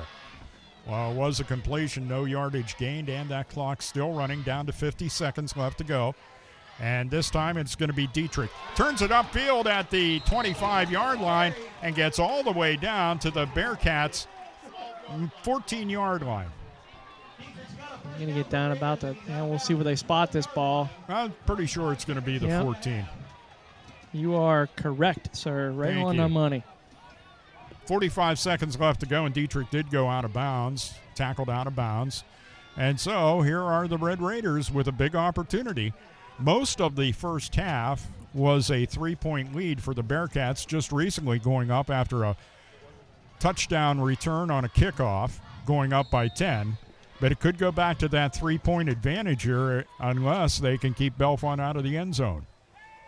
Back to pass, Dietrich lets it go. Pass is complete to Fortney, and he's pulled out of bounds almost immediately. He's going to be marked down near the 10, maybe the 11. We'll see eventually what the end spot is. Starting at the 14-yard line. They're going to mark him at the 10, gain of 4, second and 6. And with him going out of bounds, once again stopping the clock. So all credit to the Bellefonte offensive crew, including Sean Hale, the offensive coordinator. I'm sure Shannon Manning's having a little bit to say about that as well. 40 seconds left to go, a 10-point Bearcat lead. Knocking on the door, Bellefonte. It's going to be a keeper by Dietrich, rolling to his left, lots of field over there, but what a big stop as he is yanked out of bounds by Alex Mikett. You said the key word there, yanked out of bounds. Still 32 seconds left to go. Nice 5-yard pickup there by Dietrich, it looks like. Maybe looks 6 down to the 4. Yeah, it's going to be close to a first down. It's going to be down to 6. I think they may measure here. Not that they have to go very far because the sticks are on the opposite side. Right, and it's a first down. Official looked at it and said no need to bring those anywhere near this field of play. That is a first down. And now you could say it's down to rug cutting time for the Bearcats defense. 32 seconds left to go in the first half. Leading by 10, 24-14, but Bellefonte certainly knocking on the door. Snap goes to Dietrich, rolls to his right, keeps the ball, trying to turn it upfield, and the Huntingdon defenders got tangled up there, leaving it open as it was Andrew Finkel who was pursuing, and I think he and was a Query that got tangled up. He and Ben Briggs both just kind of tripped over each other. It looked like they were ready to converge on Dietrich there, and all of a sudden they kind of fell over each other, and Dietrich could walk that one. Yeah. Yep, some good pursuit by the defense, thwarted by themselves. And it makes it a 24-20 Bearcats lead. Just keep this in mind. Last kickoff to the Bearcats resulted in a touchdown. There are still 25 ticks left on the clock here in the first half. Point after attempt is up, and it is just inside that left upright again. Squeaking it through, Chris Persico to make it 24-21, a 3-point Bearcat lead. And let's see what we can dial up on the kickoff return. Well, again, Huntington kind of shot themselves in the foot. That snap over top or through Border's hand, so to speak, really set up Bellefonte in nice field position to be able to make that happen there. So, how they shot themselves in the foot. One of my favorite Myron Cope phrases that he used frequently during Steeler broadcasts. You know, and those are mistakes, Dave, in a game that's this close. You can't have happen. That's Huntington's second fumble in the evening, and you just can't have that. Yep. Well, there were a couple of good things that came out of that, and that was one of which was snapping the ball into the end zone and Hootie being able to get a pretty decent punt away, really. Out of his end zone to about the 43, 44-yard line. So here we go. Bearcats with 25 seconds left to try to do something. Up by 3, as I say, a majority of the first half has been a 3-point game. After a kickoff return for a touchdown, the Bearcats went up by 10. That has now been erased by this late in the first half touchdown scored by the Red Raiders. I'd be willing to bet they're not going to kick this ball deep. I would not think so. That would not be my inclination. Only one back, by the way, for the Bearcats. Not quite a worm burner, a little line drive. Pops up, picked up. Price has it. He's out over the 30, the 40.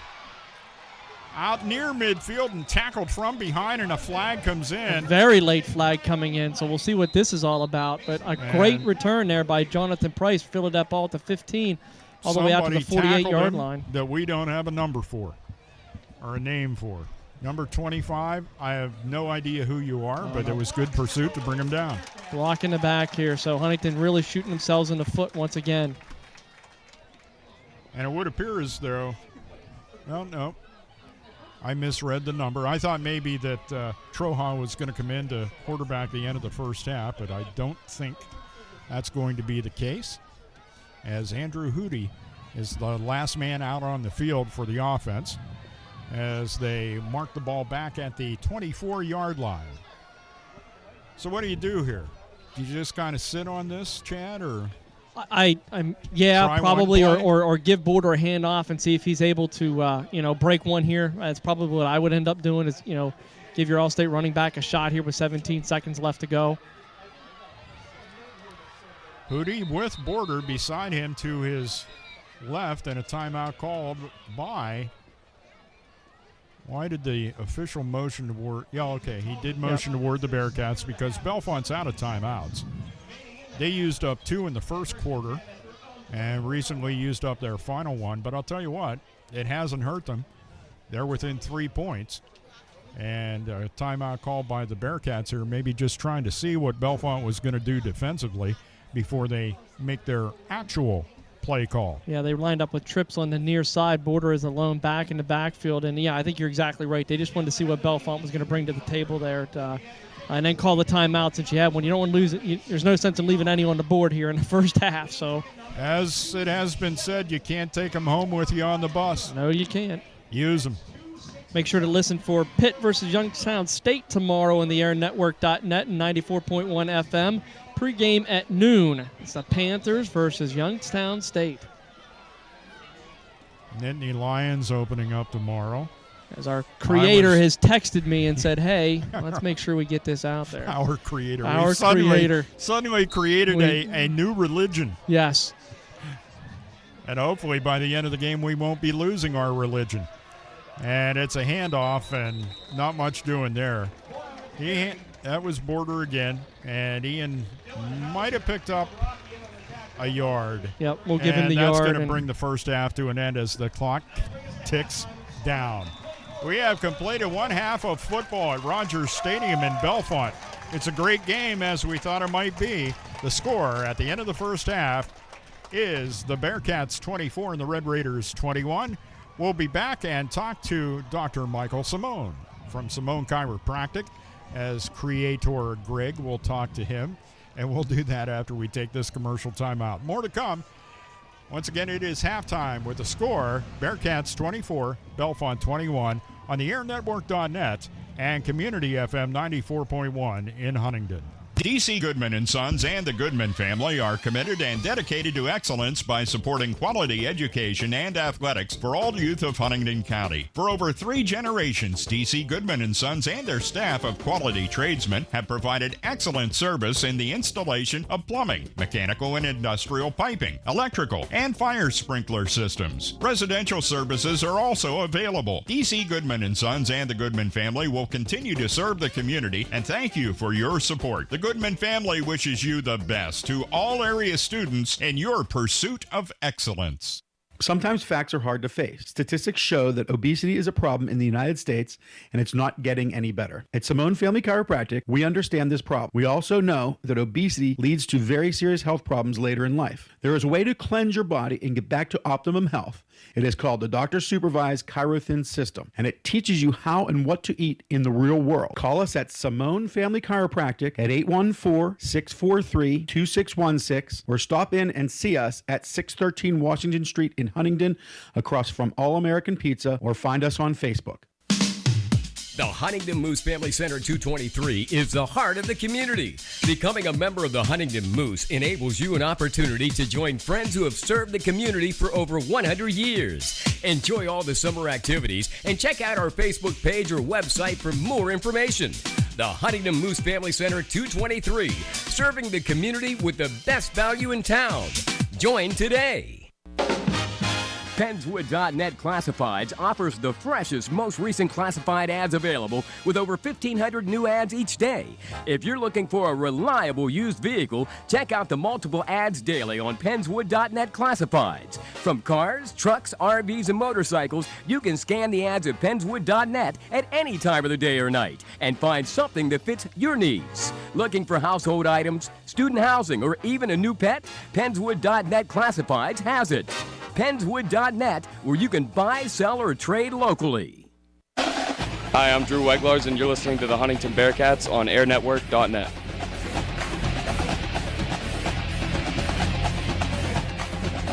So it's halftime at the Bellefonte game. Greg Banks in the studio with Dr. Mike Simone. You might know Dr. Mike Simone. He's with Simone Family Chiropractic and Weight Loss in downtown Huntingdon on Washington Street. Mike, first of all, how you doing? You're looking good. Very well, thank you. Hey, listen, we're in the middle of halftime here at the Huntingdon Bellefonte game. Tell us a little bit about Simone Family Chiropractic for those people that aren't familiar with what you do there and what your company's all about. Okay, yeah, we are a chiropractic office in downtown Huntingdon. We are full service. We have everything from therapy to rehab to nutritional counseling, but mainly what we do is musculoskeletal type of problems. Okay. And we do a lot of work on extremities, sports injuries, a lot of sports injuries from different local sports teams. We also will work on things like I was saying, the extremities, the elbows, shoulders, wrists, knees, and feet. One morning from between 9 and 10 in the morning, I saw 4 knees. Oh, man. So I know how to evaluate it and know what it needs, whether it needs to have x-rays or if it needs an MRI or if it needs an orthopedic surgeon or if it's something that we could treat here just in our office. So if somebody walks into your office, let's say at Huntingdon Bearcat, after this game tonight, on Monday they come to see Dr. Simone, and you need to evaluate them. And it might be the difference between something that might be pulled or something that needs to be worked out. You can evaluate that for them? Yes, that's exactly what we do. We do an evaluation first, check out everything, make sure that there's no fractures, dislocations, make sure there wasn't any major accident. And if there was an accident, we can take x-rays. We can do them there. Oh, really? And we also have the ability as a chiropractor to refer you for x-rays or MRIs or blood work or anything that we need to do to screen out any underlying conditions that might inhibit or prohibit your progress. Okay. So, as we're in the midst of a game tonight, and I'm sure some of the Bearcats have been there to see you, what are some of, not sports injuries, but what would cause me to come and see you? What would be some of those maybe symptoms that I say, I better go see Dr. Mike first? Well, primarily chiropractors are known for working on lower back problems, but we do see lower back problems. We also see a lot of headache problems, neck problems, shoulder problems. But really, it's kind of like been all body. Yeah, it's been all body. I mean, I have patients right now with heel spurs and plantar fasciitis in the foot. I have some patients right now with knee problems. But this is our 21st year here in Huntingdon. So pretty much know when it's something we should be treating or something we should be referring to an orthopedic surgeon or even possibly a neurosurgeon. But most of the time, for most cases, we usually can help. And in many instances, you work very closely with the medical officials or authorities throughout the school district and throughout the area, really. Yes, I refer to physical therapists, TMJ back and forth with dentists for the jaw. Yeah. I refer and work closely with orthopedic surgeons and neurosurgeons in the area. So basically, our facility is pretty well known for working back and forth with whatever is best for the patient. Talking with Dr. Mike Simone of Simone Family Chiropractic. And I also add weight loss because I guess nutrition is very important in a lot of these young patients that you might see from time to time. Yeah, that is correct. If you think about it, your ability to heal is also determined by how healthy you are in general. And there's such an epidemic of obesity in our country. And why is that, Mike? What do you think is the problem with that obesity thing? Well, I mean, it's overabundance, I think, is what it is. It's overabundance. And a lot of it is genetic, too. I mean, there's a link between both. But, what happens is sometimes people struggle with weight all their life. Sometimes people have just recently started struggling with their weight. And our system is a doctor-supervised system, which is why there is a huge success rate with ours. And then when they're done with doing our system, we have a maintenance system that actually works. And it's also logical. I mean, because there's a lot of systems out there that will help you lose some weight, but they have no logical, no simple maintenance type of program. And then I'll have a guide to get to it. So you offer this at Family Chiropractic, at Simone Family Chiropractic and Weight Loss. Talk about that a moment. Nutritionists and nutrition and, of course, weight loss go hand in hand. Can I eat healthy? How's the food taste? Well, it's basically everything you buy at the store. I mean, you're given the guide, you're given the specific nutritional supplements that you need to take. Right. But what we do is when you come in, we do a body analysis, basically a body composition analysis. So we know your bone mass, we know your water mass, your muscle mass, your visceral fat, which is the fat around the organs. We know where we need to be, your BMR, which is what you burn without exercise in 24 hours. And that's our guide to putting you on the program. And then when you're done after 6 weeks, that's also our guide to getting you on the correct maintenance. So that's why we have success with the maintenance part of it, whereas the other systems, it's pretty dismal, their percentage that maintain it. Well, that's interesting because Mom and Dad are listening to this Huntingdon Bellefonte game tonight. And, of course, the student athletes usually in pretty good shape when it comes to nutrition. But Mom and Dad could actually stop in, and you would be able to consult them on that and maybe give them some kind of regimen to keep up? Yes. Actually, we take a very brief health history that would qualify you as being someone that could or even should do the program. Right. And then after that, then we have a little video that shows you about it, tells you about it. And then we consult with you again and make sure that this is something you want to do and you're ready to do it. And then we do the body composition analysis after that. And once you recommend perhaps some kind of system, your system that you're using, is there a time limit on it? I mean, or do you say, I want to see some improvement in X amount of weeks? It's an interesting part of our program is there's 2 days worth of loading where you eat way more calories than you normally would for 2 days. Yeah.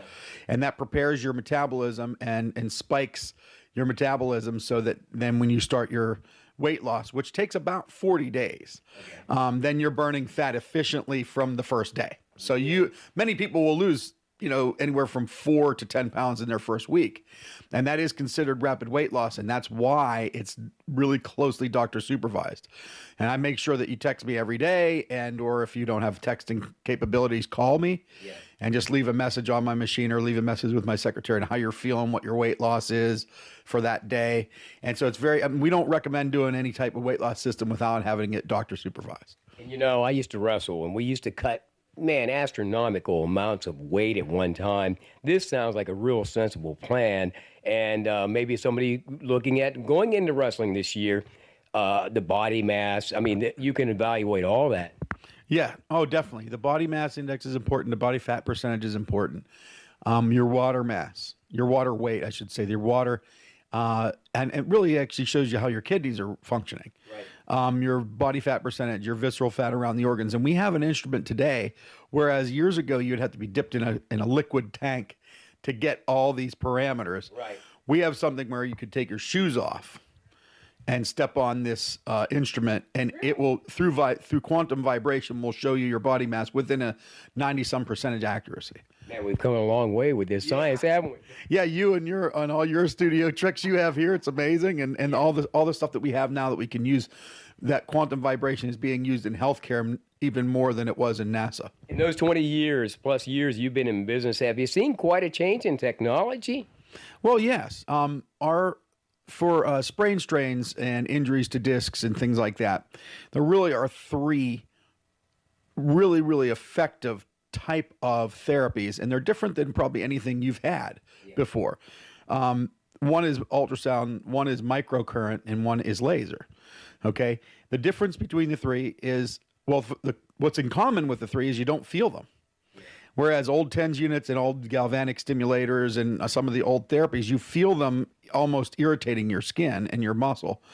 But microcurrent therapy is a microamp. That's what it uses. It uses a microamp. You don't feel it. Ultrasound uses a sound wave, a high frequency sound wave, and that's a little more common of the three. And then laser uses a high frequency light wave. So there's three different things out there that help sprain strains. I mean, you have tennis elbow, you have carpal tunnel, you have a sprained shoulder, you hurt yourself in sports or just in regular life. Yeah. And these three things are absolutely amazing when used in combination and when used at the right time. Talking to Dr. Mike Simone of the Simone family, chiropractic and weight loss. Halftime of the Huntingdon Bellefonte game. Stick around. We got more action coming up soon. But before we wrap it up, Mike, tell us a little bit about your office hours, the folks that work with you. You got to give some shout outs here while we've got you during halftime, man. Oh yeah, for sure. We are in 5 or 6 days a week every week. Okay. I am in Monday, Wednesday, and Friday. Where are you located? And we're located across the street from All American Pizza on Washington Street in downtown Huntingdon. Mm-hmm. My wife, Dr. Vining, she's in Tuesdays, Thursdays, and Saturdays. So really, we have, being open 5 and 6 days a week, we have the opportunity to get our over-the-road truckers that can't come in till Friday evenings, right. And we have the opportunity to get the people in the morning. So we have a wide variety of hours. But again, being downtown Huntingdon, also we have parking. Oh, yeah. Which is real hard to find in downtown Huntingdon sometimes, isn't it? Yeah. In the back of it's actually in the back of our office. There's there's a rear entrance back there. Off of Mifflin Street, I think. Yeah, off of Mifflin. So if you don't want to park in a meter, just flip around the back of the office, and we have a hallway. You come right in the back entrance. And by the way, that Mifflin Street location, if you come down, and many of you that grew up here remember, that is a fire hall that was there. I think it's Living Waters now, where we can get some of that delicious Mom Gearhart's pizza. Oh, my God, Mikey, you should have been around for those days.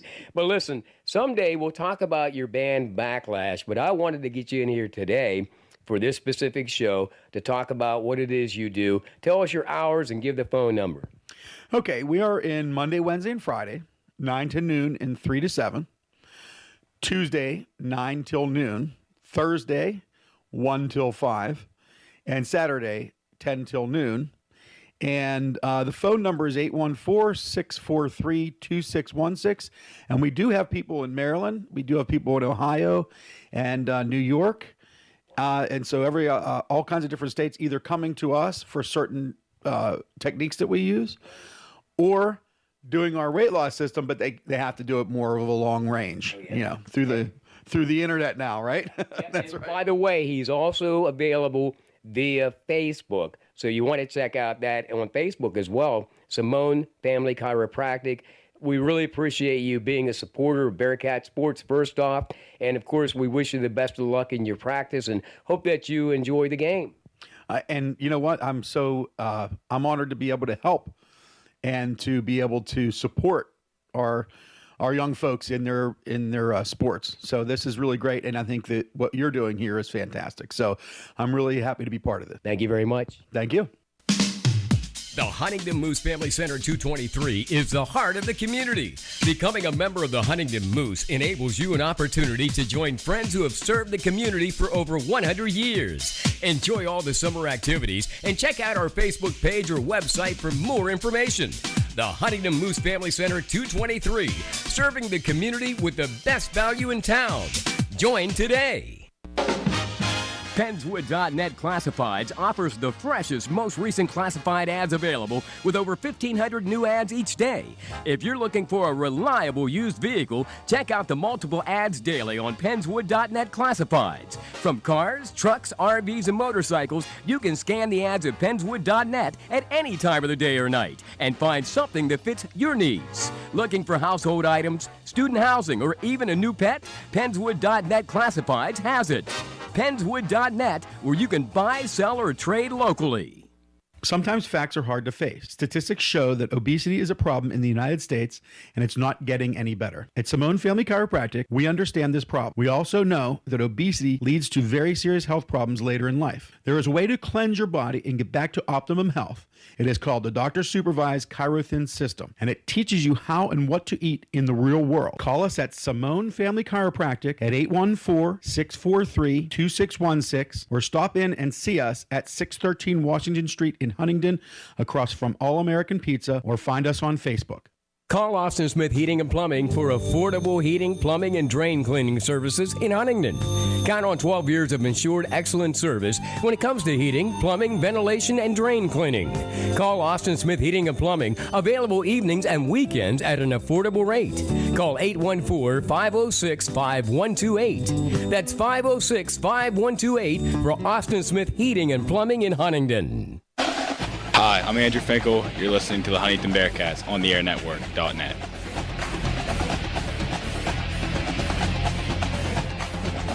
And welcome back to Rogers Stadium in Bellefonte, where the Red Raiders are taking on the Huntingdon Bearcats, and the Bearcats are up by 3 here, 24-21, as we have a protracted halftime performance. Both high school bands getting the opportunity to perform in front of a large crowd here tonight, and a Wild West theme being performed by the Bellefonte Area High School Band, and the Huntingdon Bearcat Band performed little Glenn Miller type stuff. Yeah. So it was kind of neat. Hard for me to recognize, but I understand. Yeah, that. well, That's right. hard for me too. Don't be making snide accusations. Hey, there. the creator said have fun. We're gonna have some fun, Dave. That's just the way it's gonna go. He will no longer have a name. Nope. That's it. It has been deemed. Well, one of the things we do have to tell you about is a couple of teams that were heading down a course that we could pretty much predict this kind of a halftime score, 24-21. There were some just outrageous plays. We had a kickoff return for a touchdown. We had a first run from scrimmage for the Bearcats that was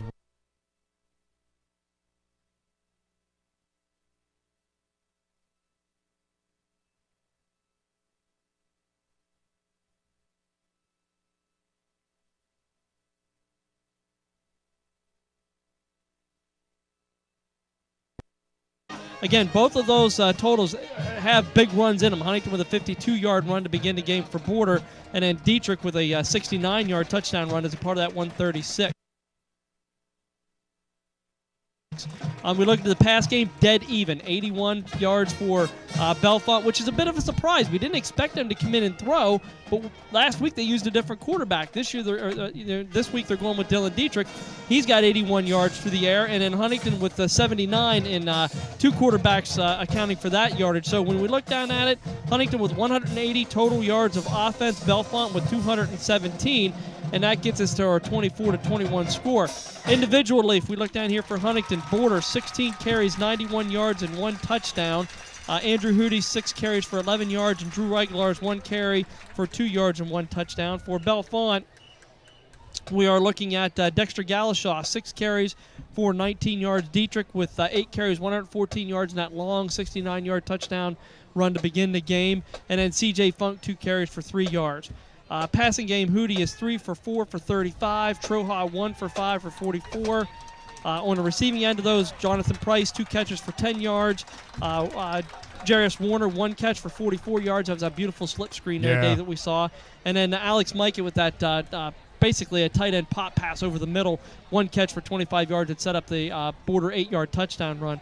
For Bellefonte, Dylan Dietrich, 6 of 8, 81 yards, 1 touchdown, and 1 interception.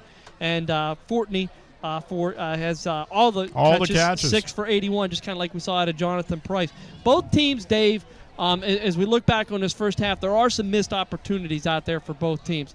Bellefonte, throwing an interception in the red zone, obviously not, something they would like to have back. Huntington, basically with penalties here, 4 for 35 in the first half, kind of taking them out of field position in some spots. And then the 2 crucial fumbles that Huntington had, both, one was a snap over Andrew Hootie's head, but it kind of went through his hands. The other one was a snap that went through Borders' hands down here in the Huntington red zone that kind of pinned him deep here at the end of the half to set up the Bellefonte score.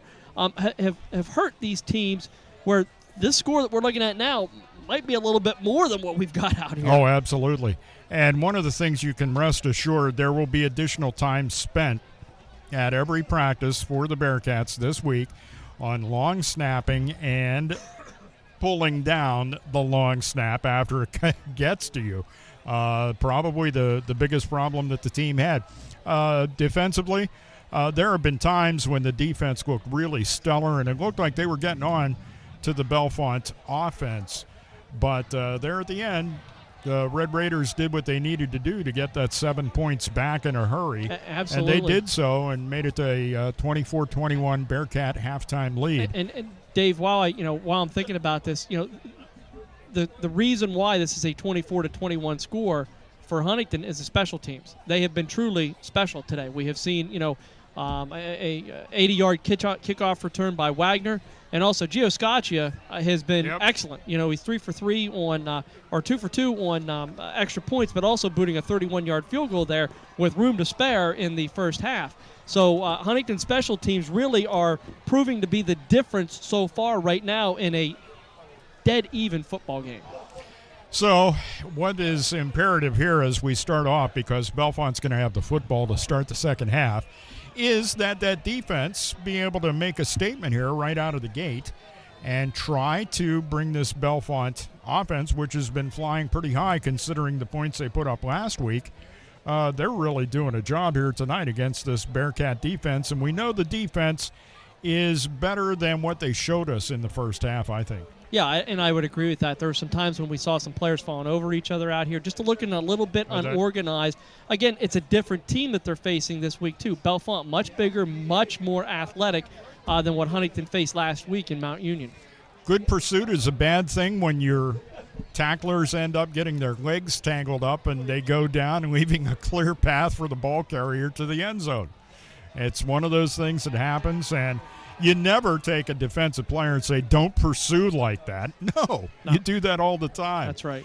And so that's one of those ones that happen, and it's not much you can do about it. Once again, there are 2 things that we can point out that will need to be addressed this week. One, it continues to be the penalties. That's going to be something that they're going to have to look at. And the second one is going to be that long snapping stuff, because this team is reliant on good long snaps and then good hands at the other end of that snap to pull it down. If it's over your head, figure out a way to get it under control. Yeah, Huntington running out of the wildcat, the spread, the shotgun, whatever you call it, it's still reliant on that long snap getting back there correctly. Again, tonight I'm not going to find too much fault at the long snappers. Both those fumbles went right through the hands of those 2 players, but regardless, there are some things that they're going to have to work on, and we'll see what halftime adjustments were made here by these squads. Bellefonte has to look at saying, hey, we've got to make sure that Huntington is not confusing us and getting us mixed up here a little bit on defense and kind of shut them down here on the first 2, and I would say the first 2 possessions. And for Huntington, eliminate the mistakes. Don't take yourself out of position to be able to move the ball or to be able to try to keep it out of Bellefonte's hands. I predict something for the second half. Another interception for Jonathan Price. That's a good prediction. We'll see what happens. See if that one pays off. All right, set to kick it off is Gio Scaccia. And you have the same duo back there for the Red Raiders. That, of course, is Cade Fortney and Dexter Galashaw. It's going to be Fortney taking it at the 20, over the 25, 30, 35, and a nice tackle at the ankles by Andrew Finkel. Yep, absolutely. Great special teams tackle. We've seen him involved in a lot of plays tonight. He's really stepped up and been able to make a lot of nice open field tackles out here. So it'll be the Bellefonte Red Raiders ball 1st and 10 at their own 36 as we get underway here in the second half. It's going to be up to the Bearcat defense to make a statement here early on. Hopefully they're able to do that. Stat guy without his... Oh, your calculator is working. Okay. Oh, it's here. I was concerned. No. Stat man without a calculator is like a nursing baby without a bottle. And not enough players on the field for Bellefonte. One coming in at the last minute is Colton Bird. They've had trouble with substitutions in the first half as well. It's a pitch, and that goes to Galashaw. Galashaw tries to turn the right corner. Does get a little bit of a gap there, but then eventually is brought down at the 35-yard line. It'll be a loss, but a flag came in at the end of the play. And I'm not sure what may have taken place there. I saw Galashaw eventually hit the deck pretty hard. It's a personal foul against the Bearcats. A penalty you do not want to have to start. I mean, that's exactly what you can't have is an undisciplined play like that, specifically when you make a great defensive stop right off the bat. Exactly. So they'll march that one off. It's going to go out on the Bellefonte side of midfield. We'll call that the 49, let's say. So the Red Raiders pick up a first down on a poorly picked up penalty.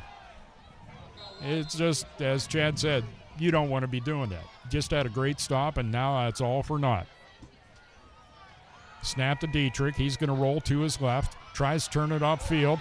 Good block there, and then the flag comes in right after that block. It was a good block for a reason, and that's because, and now we might have a late hit out of bounds here or something like that. I don't know. This might be offsetting penalties here. Yeah, is what we're looking at. There were two flags on the play. The one where the block freed up Dietrich, and then another one came in right after that. So and now, you're probably right. There's probably an offset. Yeah, here. I mean, if this is a personal foul here against Huntingdon on an out-of-bounds play, it's just not smart football. That's they're playing undisciplined football, and they've got to get that out of their system rapidly, or this second half is not going to go well for the Bearcats. There's enough yellow on the field that the Steelers could mistakenly. We clearly have a hold down here, at about the 44-yard line. There's no doubt about that. Then two flags on the sideline, two on the field. Yep. A lot of laundry out there. A lot of laundry out there. All right. So I think that might be the umpire with the football. It's a hold against Bellefonte. They march back 10. Dead ball foul. Personal foul, Huntingdon.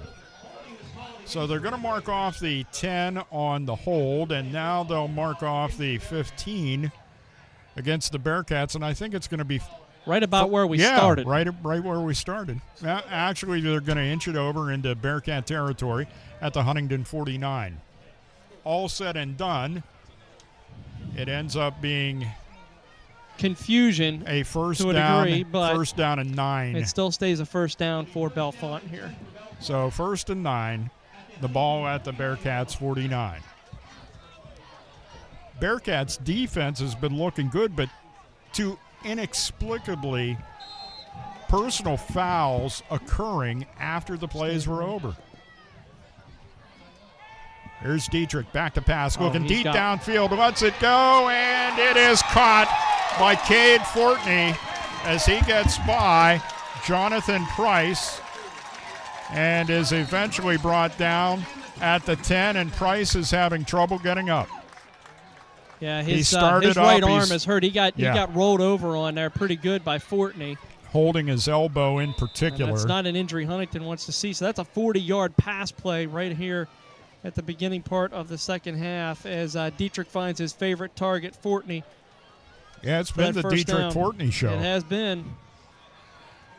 So it's going to be 1st and goal, but first we're going to have to make sure that Jonathan Price is taken care of, and I will never make any kind of predictions about the second half again. No, that was a because I will feel that I jinxed him at that point. You just made the Madden curse to him to a degree, and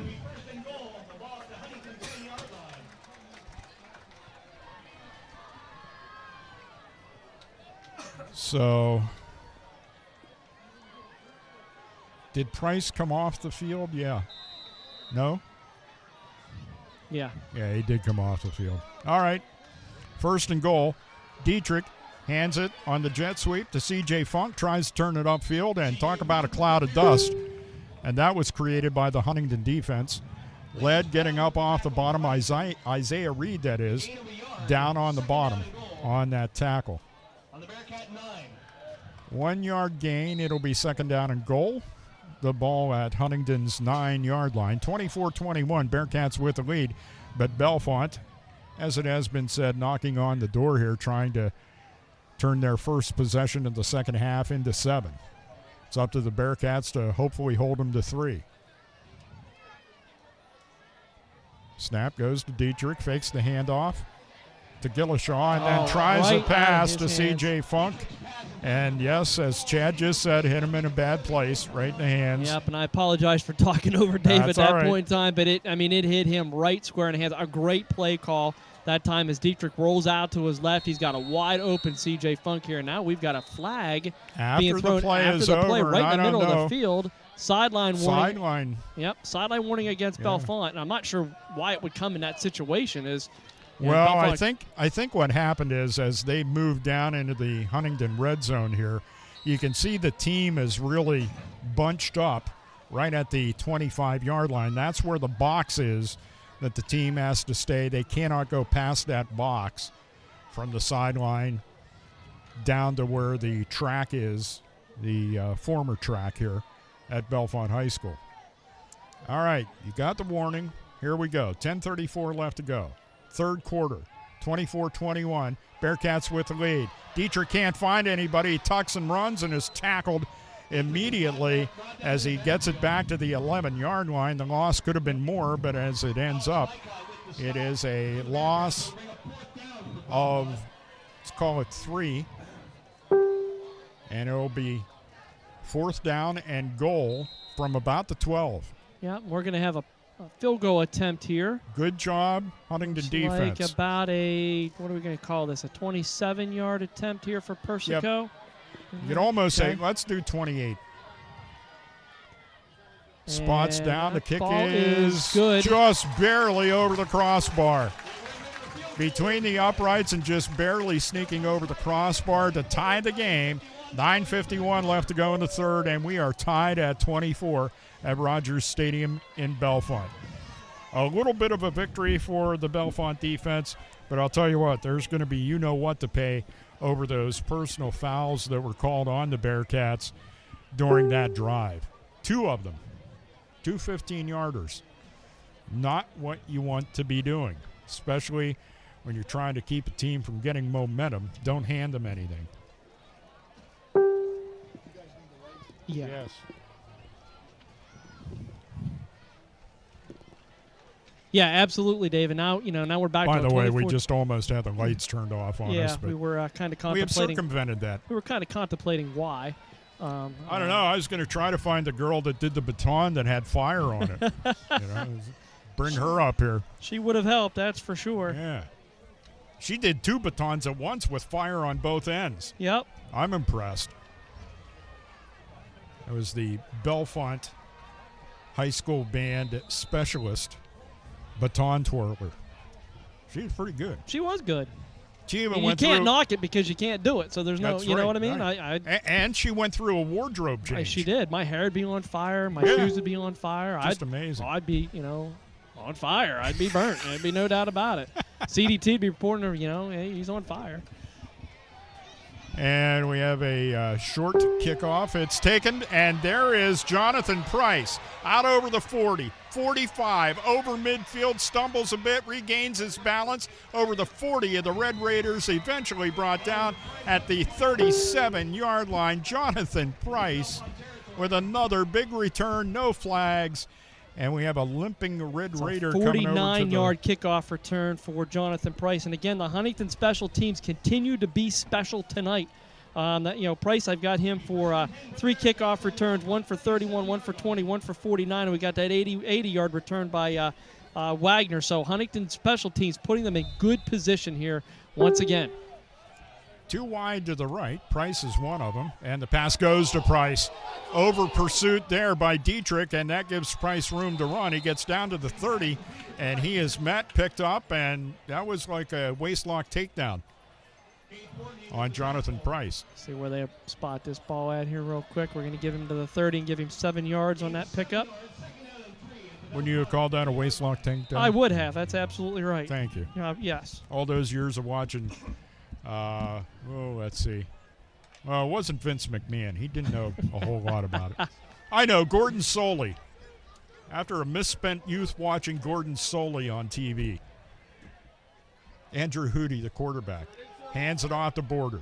Border is going to be met at the 30, keeps running, almost lost the football as they were trying to strip that off of him on the way down. But Ian Border's a strong young man, and he is able to hold on, and it ends up being no gain. So we sit there at 3rd down and 3. The Bearcats need to get the ball down to the 27-yard line of the Red Raiders. The ball at the 30 right now, and a big statement here for either the Bearcat offense or the Bellefonte defense. I'd say you're in 2-down territory here, too. Oh, Dave, yes. So we'll see what happens. But it's going to be a pass from Hootie. He hits Jonathan Price for a 1st down and more inside the 25 down to the 23-yard line. 1st and 10. The Bearcats continue to move the ball down the field. Nice quick hit on the slant by Andrew Hootie to Jonathan Price. And boy, it's good to see him out there playing, because when you see him go down, it's a big part of this football team on both sides of the football. Absolutely. You got to love the concentration that time as Price coming across the middle and looked that ball right into his hands. Snap, handoff, Border, left side, 20, 15, 10, 5. And does he get in? Nope. He is out of bounds at about the 1. Looks like that's a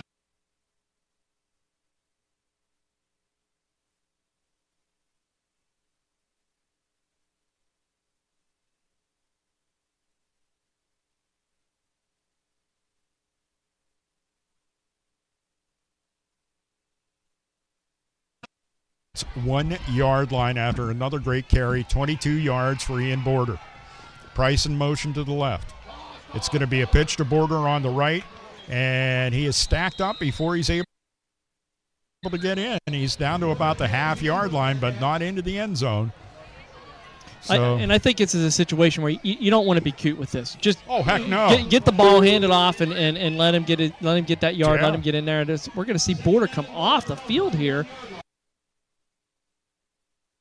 A little slower than normal. We did see it before, but he's coming off the field a little slower, so not quite sure why, but he just took his helmet off. So hopefully everything's all right with Ian over there. But we'll keep an eye on that. Andrew Finkel checked in now at fullback.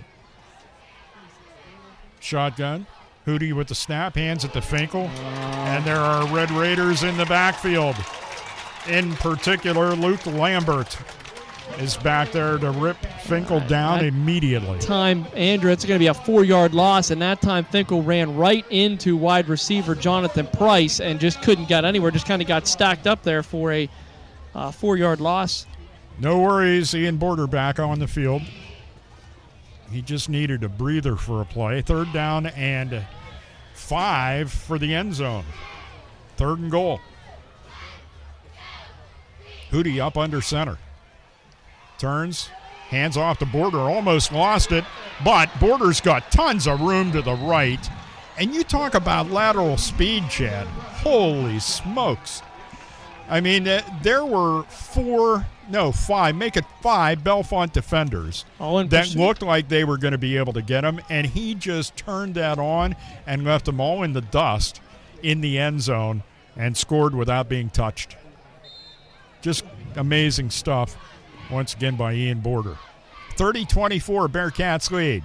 Scotch's point after attempt is up, And nothing. No, he missed it. He must have sliced it to the right. It looked good from here. But the officials back on the end line of the end zone say it was wide to the right. And so the score remains Bearcats 30, Red Raiders 24. And as close as this game has been, that extra point will loom large. Absolutely. Now it forces Huntington, depending on what happens, into a situation of you got to think about, do I need to go for 2 now? Which is something they've not been overly successful at this year. So, and take us back to last year's game. Well, I mean, that's just, you line up and you're kicking an extra point, and all of a sudden your holder pulls up the ball and then tries to pass, and debated on what should he have did it, should he have kept the ball down, did they have time to kick this out or whatever. But again, you just don't want to put yourself in that situation. So the Bearcats take their first possession of the second half, drive it down the field, and are able to put 6 up on the board. But Gio Scaccia, after being perfect since he started to kick last week against Mount Union, suddenly had problems with that one. And so it's the Bearcats 30 and the Red Raiders 24. Gio will kick off. Not sure what may have happened there, but surprisingly. It happens. Yeah. That's why they're high school athletes. Scaccia kicks a little line drive, hits at the 20, rolls. Is it going to go out of bounds? Well, doesn't matter because did he catch it and step? Yes, he did. That's a mistake right there, big time. Yep. And he made the catch, and it was headed out of bounds. It was headed out of bounds. He made the catch and stepped out of bounds, and that's a mistake there for Bellefonte. Digs him a little bit of a hole. That's it. They had the opportunity to have better field position, either by the penalty making them re-kick, or by accepting the penalty and moving it out to the 35. But now they're all the way back to their 12, 13-yard line to start this possession. 1st and 10, Red Raiders ball at their own 13. Trailing by 6. Just under 6 minutes left to go in the third quarter. Dietrich, the quarterback, takes the snap and starts to bring it up toward the line, and the Huntingdon defense responds as Isaiah Reed steps in and throws him to the ground. Big sophomore Isaiah Reed, got a bright future ahead of him, ahead of himself there. It's going to be see where they're going to spot that ball. It looks like it's the 11, so -2, yeah. Lost 2 and sets up a 2nd down and 12. Isaiah Reed as a sophomore at 6 foot 215. Oh my!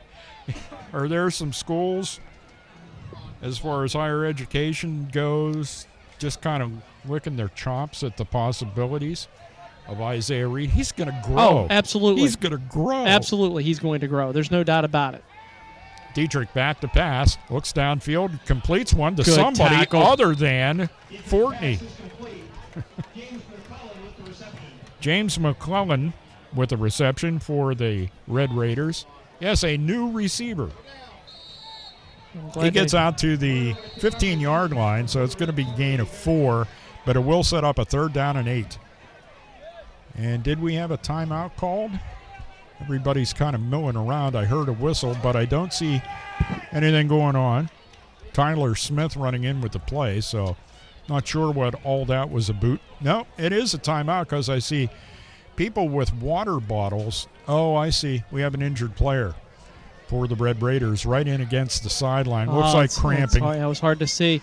When you talk about Isaiah Reed, his dad, Charlie, graduated high school with me way back in 1991. We'll just kind of date ourselves here. But during that 1990 football season, Charlie recorded 164 tackles on the year. That is a record that still holds today as the single-season all-time tackles record, which is a long time ago. Yes. We're going to date that. Isaiah definitely has it in him. He's got the bloodline. He's got the DNA. Absolutely, to be that type of an impact football player for many years to come here for the Bearcats. Yeah, I'll tell you what, when you see somebody at that age, at that size. Now, things can happen. I mean, it doesn't always play out that way, but I'd have to say at this point that you're going to see Isaiah Reed grow and really be a tremendous force out there for the Bearcats in years to come. And then as I'm saying that, I look down and I just remember that there's Ben Briggs, 6'3", 200. He is a senior, but at 6'3", 200, you talk about a guy that's ready. Oh, well, he'll be taking his talents to the University of Pitt Johnstown. Okay. As he accepted a partial scholarship, whatever, to pitch for them next year. How about that? So there's a lot of these players that have committed baseball-wise for Huntington. Rightfully so. What a team. Back to passes Dietrich. Going to launch one deep downfield, and it's almost intercepted by Drew Weglar's pass intended for that favorite target of Dietrich, Cade Fortney, and it all falls incomplete. But what coverage by Weglar's. Yeah, way to step in right at the opportune time to be able to break that pass up. It's a great play by Drew Weglar's from a safety position. And a big stop for the Bearcat defense, too. Yeah, you bet. And he was step for step with Fortney. As I say, that's the favorite target so far in this football game for Dylan Dietrich. Did complete one to James McClellan, but I don't think he didn't throw to anybody else, right? No, that's it. That's the only two that he hit. Well, he threw two. He had that C.J. Funk pass down here that was dropped right out of his hands. But for the most part, he's been targeting Fortney all game long. Kick is away. Jonathan Price is going to settle underneath at the 44-yard line of Bellefonte. Eludes one tackler. Another one is down to the 30, the 20, 15, 10, 5. Touchdown, a flag at the 10-yard line. I have no idea what that is all about. But again, special teams for Huntington coming up special once again. Let's hope that this isn't a block in the back because he was in the clear. False start against the Red Raiders. Decline touchdown. Bearcats 37, make it 36-24. Now, this is that situation that Chad was talking about after Gio Scaccia missed the last point after. Are you going to go for two now? It looks like they might be doing. Nope, Gio's out there. And so is Jarris Warner, the holder. So they're going to go and take their 1 point. Of course, there's no guarantee with this. Jarris can throw the football, run with the football. Well, he can do a lot of things. Yeah, there's no doubt about it. Things. I'm sure Gio wants some redemption. Late arrival on the field for Bellefonte. Spots down, kicks up, kicks good. And it makes it Bearcats 37 and the Red Raiders 24. So they open up a 13-point lead, the biggest lead of the night for either team in tonight's football game. As a matter of fact, Bellefonte has never led in the football game, and for a majority of the time, the Bearcats were up by 3, but now here in the second half have pulled out by 13, leading at 37-24 with 4:24 left to go. And Jonathan Price, I mean, he just brings so much to the game. Oh, no doubt. Defensively, we've seen him, had an interception. He's got I still say he's going to get another one. Four catches for 24 yards on the offensive side of the ball. But let's look to the special teams, Dave, and let me give some quick totals here as we look at as Chad punches the calculator. Because there's a lot to punch. He's got 147 return yards tonight that has really helped the Huntingdon Bearcats. And then if I add in what the other ones have done, we are looking at 242 return yards for the Bearcats that have really pushed this game to where it's at right now, Dave. Well, there's another late arrival on the field for Bellefonte. So either a lot of guys are cramping up or for some reason special teams don't exactly have their act together. Bearcats ready to kick it off. Gio Scaccia, after nailing the point after, approaches the ball and kicks a line drive that'll hit it about the 19. Picked up. Down right there. Galishaw's knee hit the turf. Wow, that's twice now that Galishaw has put Bellefonte in a bad situation. This time, as he's able to field the kickoff correctly, but slips down and puts his knee down. And in high school, as soon as that knee goes down, that's exactly where you're at. You're done. And one of the things that goes on, of course, at this time of the year, you get about this point in the evening, and I don't know, I really don't see it on the field. I'm always one of these guys that likes to pick up on this. Dew will tend to form on the grass, but I don't really see that out there in the grass here tonight. No, and it doesn't feel like it is. So yeah, it's nice and cool, but don't think it's a do situation. Here's a handoff to Galashaw. He's going to pick up a couple of yards. He will be shy of the 20-yard line, so he'll pick up about 3, maybe 4 yards on the carry. And the two safeties, Drew Weglars and Andrew Finkel, made sure he wasn't getting any further. And Galashaw is down right now. Yes, he is. And he's going to be looked at. Off the sideline, one of the training staff of the Bellefonte Red Raiders, Ryan Knight, the athletic trainer for the team. And it's cramp as they start to try to stretch out his leg. So that is something that's not overly surprising, the cramping on a cool night after you get heated up a little bit. And Galashaw has certainly seen his workload increasing here in the second half, although it might go down a little bit after he's made a couple of crucial special teams mistakes here back to back. Yeah, 7 carries for 23 yards for Galashaw on the night, so definitely off his production from a week ago. But Dylan Dietrich is kind of making up for that as he has 110 yards rushing for the Bellefonte and then 125 yards passing. So 235 yards total offense for Dylan Dietrich that was not there a week ago for the Red Raiders. Well, Galashaw is still down on the field, and they continue to work with him there, and that gives everybody a timeout, gives us a chance to thank our Bearcat broadcast boosters, and that includes Austin Smith Heating and Plumbing, also Simone Family Chiropractic, Penswoods.net, also the Huntingdon Moose Family Center 223, and D.C. Goodman and Sons and the Goodman family. A lot of Goodmans there. A lot of Goodmans there. As we look at another score, Mount Union 28, Juniata Valley 12 in the third quarter. And if I look back, it was 24-0 Central over Tyrone. That was in the third quarter. My Tyrone confidant who was shooting me that score now had said that he has left the game. So I will not get the final from that one. But it was Central all over Tyrone, which ends up being Huntington's opponent next week, 24-0. Yeah, it's always unusual if you've been around Central Pennsylvania in football for any length of time at the high school level to find out that Tyrone's having any kind of trouble. That was almost rubber stamp territory for years. Here's Dietrich rolling to his left. Lets it go, and the pass is complete out over the 20 to about the 22-yard line as he completes that one to a new receiver, Colton Bird. Wow. Lots of guys seeing a chance to touch the football here compared to the first half. Right, compared to the first half, that's right. I mean, it was the Dietrich Fortney show. Now a couple of pass completions this time around to Colton Bird, also completing one to James McClellan a little bit earlier. Pass completion sets up a 3rd down and 2. The ball at the 22-yard line of the Red Raiders. And boy, would this be huge if the Bearcats can shut them down here. Big stop here. Carrying the ball. It's Dietrich. They had him, and he ended up squirting away. And with his hands around his waist, Jarris Warner tried to bring him down, but I think they're giving him the 25. Yep. And that's going to be enough for a Bellefonte first down. 1st and 10 at their own 25. But we can keep that theme running here as far as the defense goes. And if they can provide another stop of Bellefonte at this particular point, and this also is good, Chad. I mean, previous possessions here recently by Bellefonte were leading to big gains, touchdowns, what have you. So far, they're working to get what they're getting at and this chewing point. up time. Yeah. Which is something they don't have.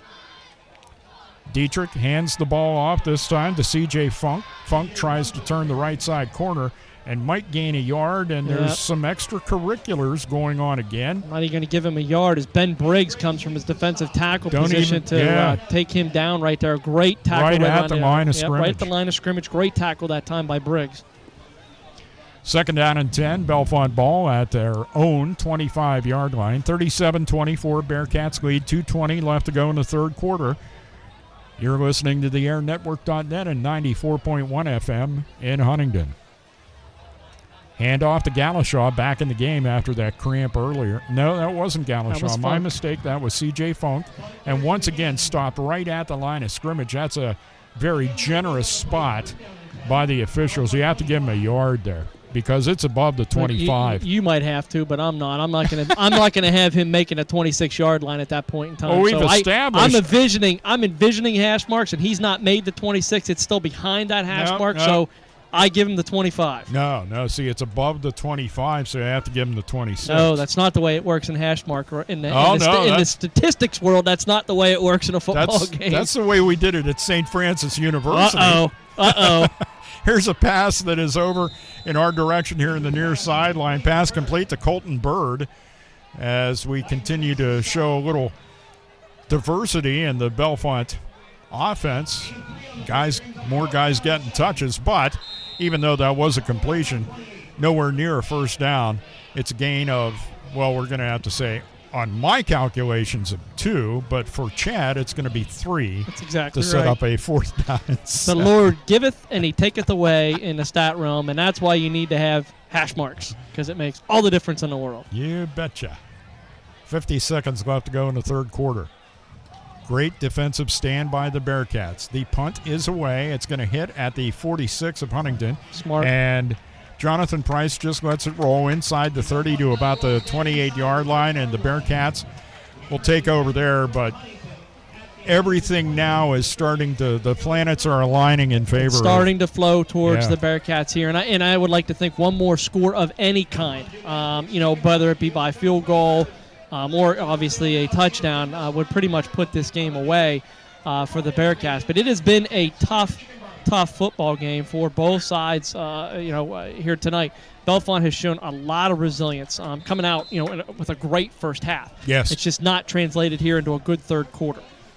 Yeah, and there's been some things going on here. A couple of guys with pretty bad cramps, and it's changed their offensive look. And there's some players that have had cramps that we haven't even seen. There's a little wing pass out there by Andrew Hootie to, Jonathan Price. That was a little bit after the whistle there that they're rolling Jonathan down the field like he's a croquet ball. But no flags came in. It is a pass completion for a loss of 4. Never a good stat, but nonetheless, it'll be Bearcats ball. 2nd down and 14 from their own 25. And are they going to try to sneak this one in before the quarter comes to an end? Down to 2 seconds and 1, and that's it.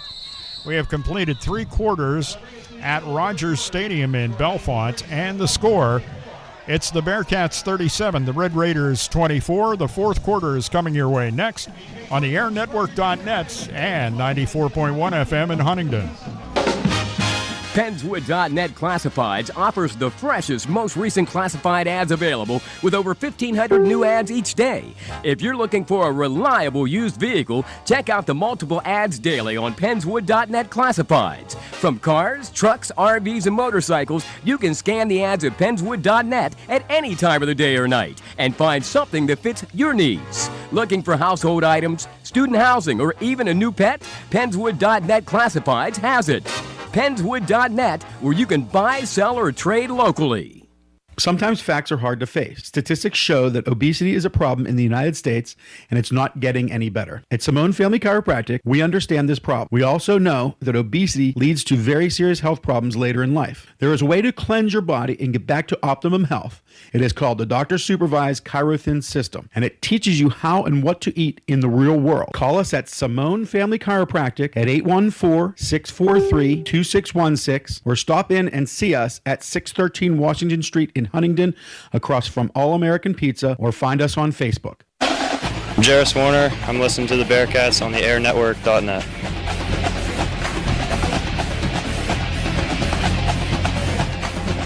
Welcome back to Rogers Stadium in Bellefonte, Pennsylvania.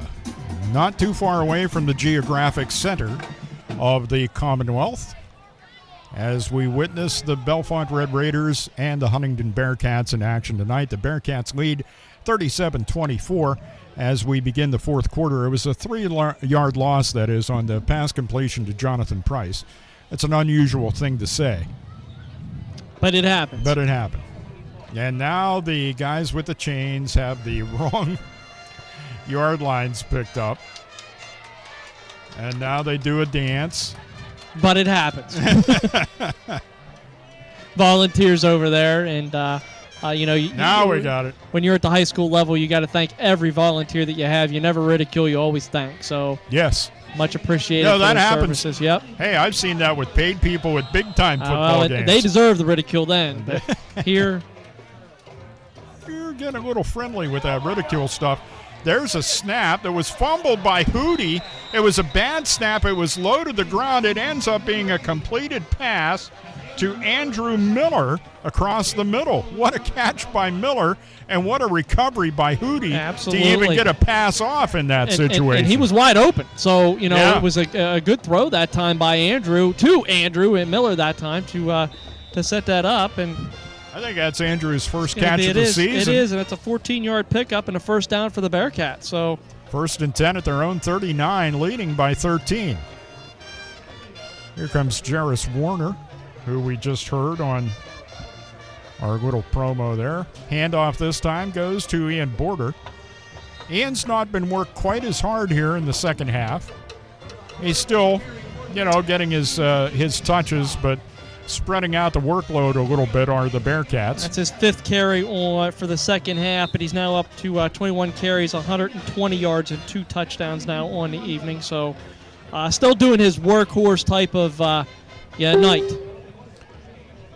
Gain of a couple, 2nd down and 8. The ball at the 41 of the Bearcats. Andrew Hootie in a quarterback in the shotgun.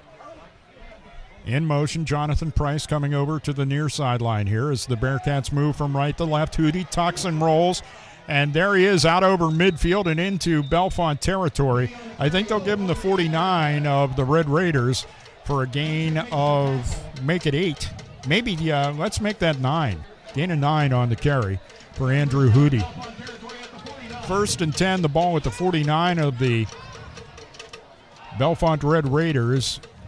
And another drive for a touchdown would certainly, I'm not going to say nail in the coffin, but it's really going to take a lot. I would say it's pretty much going to put the nail in the coffin at that point in time if you're able to go up 42-24 here in the fourth quarter with the way Bellefonte's been able to move the ball or not been able to move the ball here in the second half.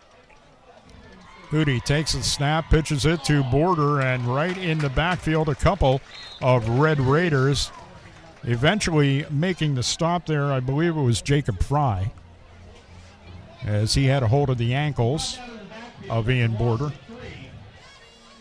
And something that young Mr. Border is not used to. Nope, negative plays. That's his second one, of the season. The first one coming on that one that went through his hands, but really from a pure rushing standpoint, that's his first one of the 2017 season. Good D by the Red Raiders. 2nd down, 13. Back to passes. Hootie gets it completed to Price over midfield. 45-40, 35-30. 25-20, and eventually is taken out of bounds. And close to a hold over there was Jacob Wagner blocking for Jonathan Price, but no flag came in. So, way to go, Jacob. Oh, there's no doubt about it. And again, that slip screen, once again, Dave, by Huntingdon, proves to be a big, big play as we are looking at a 33-yard gain somewhere in there, 33? Yeah, 33-yard gain. Yeah. No, make it 32. That looks like the 17. Too late now. Oh, okay. You're the stat man. Yeah. I'm just along for the ride. Just along for the ride. Man in motion for the Bearcats. Snap to Hootie, hands it off to Border. Border over the 15, down to the 10, and near first down yardage. I think he's going to be about a yard short. He'll gain 9 on that play and bring up a 2nd down and 1. A punishing run that time, yes. Dave. Just a punishing run. I'd alluded to before that he kind of reminds me of John Riggins running the football out there. Yeah.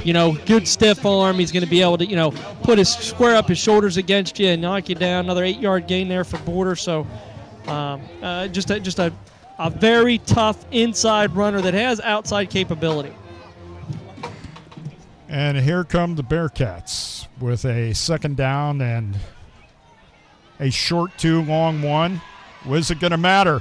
Oh, almost into the end zone that time when Jacob Wagner, pass completed from Hootie to Wagner. They get the first down, and Wagner almost rolled into the end zone. Credit for some of the strong guys at Bellefonte to be able to keep him out.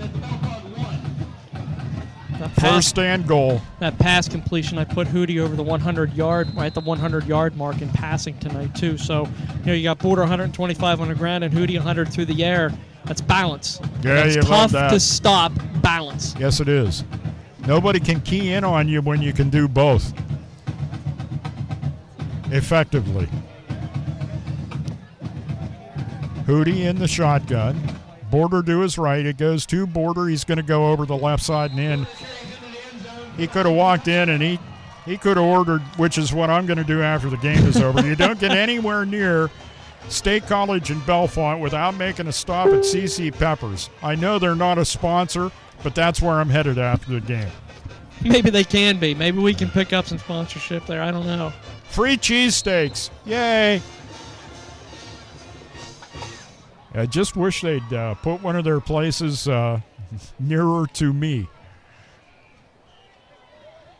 Point after, they're going to go for 2 this time around. Andrew Hootie is in.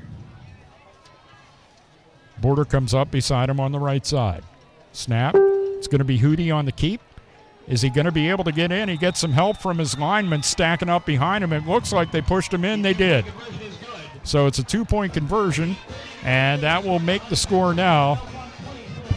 The Bearcats 45 and the Red Raiders 24. And with 8:30 left to go, that's a lot of time, but that could be considered nail in the coffin time. I would say so. And, at this point in time, it's just a little bit, it's too much too late for Bellefonte, specifically the way they've been running their offense. Don't forget about special teams, though. They do, but it's been the difference is if they score, they've got to kick off the Huntingdon special teams. And there's just something that unit has provided the big difference in this football game. Yes, you've got balance on offense with 100 yards passing and over 100 yards on rushing total offense as far as that goes. But Huntingdon approaching 300 yards of return yardage, Dave. I mean, it's unbelievable what they've been able to do to set themselves up in good field position or score themselves, because we've got a touchdown on a punt return by Jonathan Price and a kickoff return by Jacob Wagner tonight. Well, I'll tell you what, Tyrone's going to get an eyeful when they review the video of this game to get ready to take on the Bearcats next week at Huntingdon War Vets Field. And talk about nail in the coffin. I see some of the people in the reserve seat section here at Rogers Stadium taking their stadium seats and heading for the exits with 8.5 left to go in the game. Backing up Chad States. Kickoff by Scotcha is fielded by Fortney. Fortney gets out over the 20, 25, over the 30, and will be brought down just shy of the 35. And that's where the Red Raiders will set up shop, 1st and 10 at their own 34.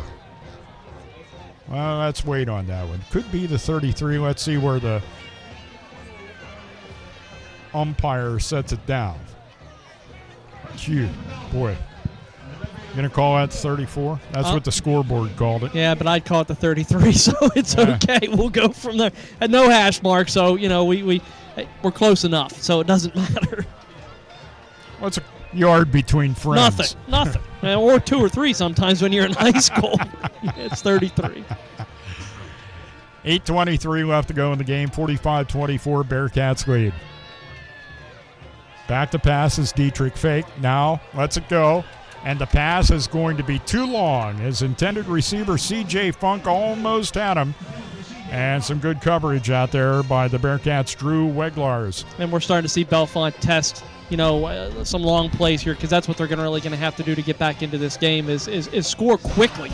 They really can't afford to just hand off the ball and get 3 yards or, 4 yards here or whatever, because they're behind by so much at this point in time when you're looking at a 21-point deficit, that they've got to be able to put points on the board rapidly here. Across the way, in case you can't hear it on the broadcast, the Huntingdon Bearcat Band has broken into Sweet Caroline with 8:16 left to go. Boy, there's a handoff that went bad, but a nice recovery by Cade Fortney. Stays on his feet, gets out over the 25-yard line, and 35 make that, sorry. That'll be a gain of a couple. 3rd down and 8 for the Red Raiders with the ball at their own 36. And he's been great all night for Bellefonte. Oh, in he the return certainly game, he set up 17, 18-yard kickoff returns every single time out of Cade Fortney. 7 catches, 121 yards, and now carrying a football. So he's been Mr. All-Everything for these guys this evening. Senior Dylan Dietrich, the quarterback tonight, 5'6", $135, takes the snap, goes over the 35, out over the 40, down at the 42-yard line. He's going to end up being a couple yards short if you go with the 34 as the original spot. In the case of Mr. States, he's only a yard short. Only a yard. 4th down and a couple is what we're going to say. You figure out what a couple means. Right. And since you can't see it, you figure it out. And Bellefonte is going to punt here because they have to. There's no sense in trying to go for it at this point. Absolutely not. Stephen Kutchis is in to punt. Nobody deep for the Bearcats. And now sneaking back is Price. This is kicked toward the near sideline. Hits at the 25 and makes a severe right turn right out of bounds. So it'll be Bearcats football, 1st and 10 at their own 25. And is this one where you let Trohawk come in again for a little while, or do you let No, I don't think Hootie so. I think out? you let Hootie finish it out. I think you keep. I mean, right now he's throwing the ball extremely well. I think you keep him in the ball game, and see what you can get. Again, now we you're were playing to worried next week, early so. because Hootie went down and it looked like it might have been his ankle, and eventually he missed 2 series. Nick Trohawk came in, and maybe that's what Nick's time would amount to if he were coming in right here. So Andrew back out on the field, looking toward the sideline, holding his palms up in the air, which is always concerning. Like, what do you want me to run? Hands the ball off the border. That's a good play to call. And a fumble. And it's picked up by Bellefonte, C.J. Funk. Funk is going to return it for a touchdown. They've been trying to strip the ball from Ian Border all night long, and apparently they were successful that time, and it popped right into the hands of C.J. Funk, who promptly took it into the end zone to make it a 45-30 Bearcats lead. And lightning has struck, so to speak, for Bellefonte, as Funk is And there is a flag on the return, and we have a limping Bearcat. It's Landon Fisher. Which is not good news for Huntington. And now they have to come over and pick up the flag. We got to see how this is going to be called. Regardless, the interception is going to stand. Yes. Dave. So that's that in was the books. Thrown during the return of the interception by Ian Border. Well, I had an interception right. I just didn't have the right player. And it could not have come at a better time for Huntington. Penalties against Bellefonte, and that's a touchdown now. So the touchdown is good to make it 51-31, and the Bearcats trying to go up by 21 again. Dave, I think we have seen a touchdown scored in just about every single way you could tonight. Yeah, you got fumble that right. recovery, punt return, kick return, now an interception. We've got rushing touchdowns. We've got passing touchdowns. I don't know what I'm missing right now, in all honesty, but it's all over the map, that's for sure. That started to look real ugly there after a recovery of a Border. And talk about getting even.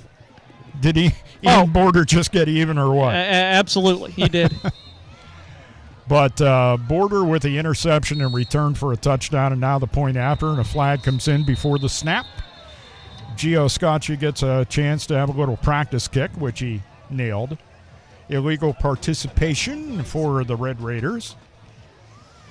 And can you delay that and have that assessed during the kickoff? I don't know. I think you're going to find out. And if you can't, will you try to run for it now? Possibly, but I bet they're going to kick. I wouldn't do that. They're going to kick. No, I'd kick it.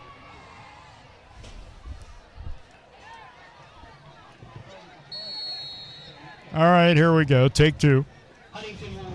Bring in the lighting and rigging, and we'll set this one up for Gio Scaccia. 5:44 left to go in the game. Trying to make it a 21-point difference. Kick is up. Gio hits it again and makes it Bearcats 52, Bellefonte 31. Now, one of the things that I thought coming into the game, Chad, is there's no way this team is going to put up over 50 points 2 weeks in a row. Bad on me, right? Yeah, well, yeah. I mean, it typically. I mean, that's a hard call to make. That's for sure. But Huntington showing that they can get it done in every facet of the football game. Yeah. I mean, there's no doubt about it that they have actually proved that tonight. Special teams. And you're right. You see the resolve of a good football player on what Ian Border just did right there. That, the play previous, he gets the ball stripped from him, taken in for a touchdown. Now all of a sudden, Bellefonte's climbing back into this ball game. Then you got an onside kick, and momentum is starting to come back to the other side, to the home side. And you, as special of a player as what you become over the years from the Huntingdon Bearcats, Ian Border steps in front of that pass by Dylan Dietrich, perfectly read from his outside linebacker position, and races 55 yards up to put Huntington back up by 21 now with 5:54 left to go in the fourth quarter. And Dylan Dietrich's night is going to be done. And here comes a penalty assessment of a personal foul, 15 yards against the Red Raiders. Puts the ball for the kickoff at the 45 of Bellefonte. So if I'm Gio Scaccia, I want to try and boot this right through the end zone and put them at their 20. I'm not even going to give them a shot at a return, specifically Fortney. I'm going to kick this as hard as I can and try and put it through the uprights in the back of the end zone. Dylan Dietrich's night is done. Dylan was just pounding the ground right in front of us and warming up as Nick Catalano, a sophomore for the Red Raiders. I assume that he's going to guide the offense the rest of the way here tonight.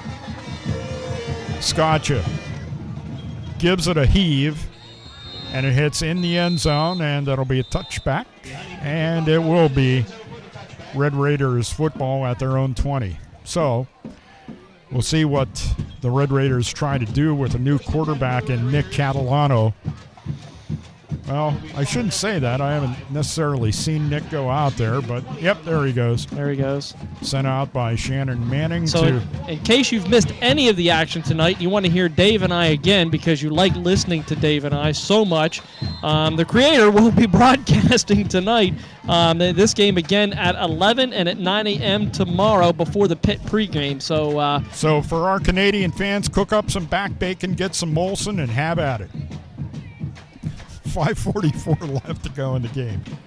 And the ball carrier is the quarterback, new quarterback, Nick Catalano. He's pulled down after about a 10-yard loss. Flag came in at about the 15-yard line. And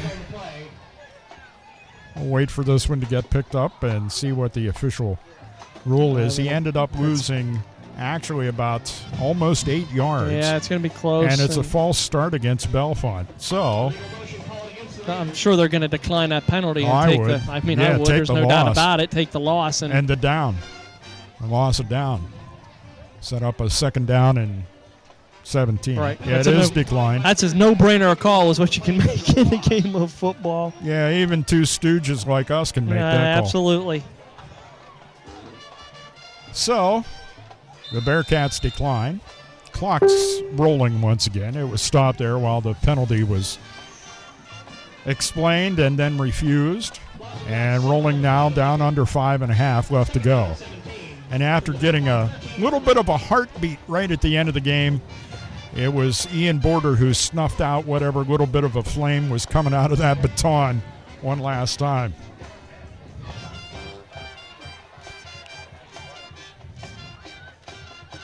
Ball is kept by the quarterback Catalano. Tries to get around the right side, tripped up at the 5-yard line. And so Nick Catalano not having any success so far, being put in the game for senior Dylan Dietrich. It's Alex Mike at that time on a tackle for loss and dropping him back to the 5-yard line and putting Bellefonte in a 3rd and forever here, 3rd and 17 situation. That's a 3rd and Zion. It is. You had to get to Zion to get the first down. As we watch the clock roll under 4.5. Catalano tries one straight up the middle, and he gets positive yardage as he gets over the 5, maybe the 7. Give him a gain of 2. The scoreboard says 4th and 23. You might as well say 4th and Zion. So now you got a punt out of your end zone. something that the Bearcats had to face a little bit earlier.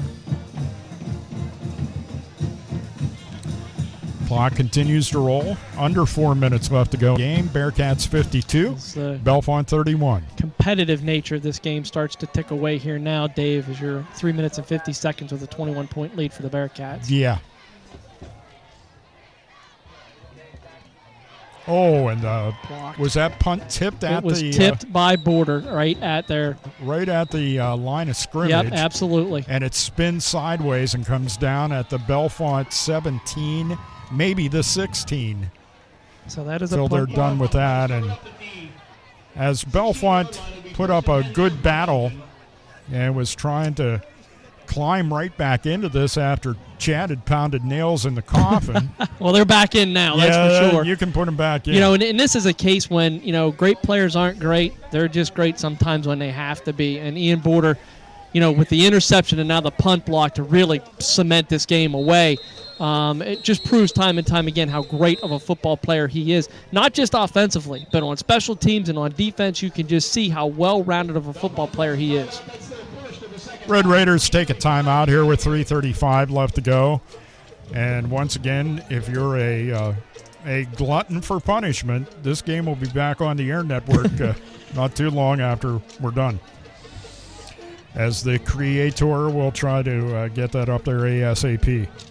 By the way, in the meantime, you can listen to SB Nation Radio Sports each and every weekday. And during the times that we don't have Huntingdon Bearcat Sports on the Air Network, SB Nation is there for your listening and dining pleasure. And don't forget, we have Monday Night Sports Talk coming back. Award-winning Monday Night Sports Talk. And that'll be back with you on the 11th of September at 7 p.m. as we discuss regional sports, pro sports. Fantasy sports with Jimmy Ty out there. Jimmy Ty will be the fantasy guy. Jimmy Ty, the fantasy guy. So you'll want to be tuned for all that fun coming up on the Air Network. And once again, a big thanks to our Bearcat broadcast boosters. That includes Simone Family Chiropractic, Penswoods.net, Austin Smith Heating and Plumbing, Huntingdon Moose Family Center 223 in D.C., Goodman & Sons, and the Goodman family. And into the game for the Bearcats, a quarterback. It is Nick Troha. Troha, the ball carrier, is stopped for, it's about a 2-yard loss. Make it 2nd and 12. So now Nick is back in the game with the team up by 21, 52-31. And the Bearcats, not too long from now, will be thinking about getting ready for those Tyrone Golden Eagles who took it on the chin tonight to Central. Handoff by Troha to Ian Border. And Border gets tripped up and comes down at about the original line of scrimmage to set up a 3rd down and 10. So, what's it look like to you, Chad? I mean, it's early in the season to be saying anything like this. Does it look like it's going to be Central Huntingdon? Yeah, possibly. I mean, tonight was one of those games that one of the 4 games I had circled on the schedule that Huntingdon had to win.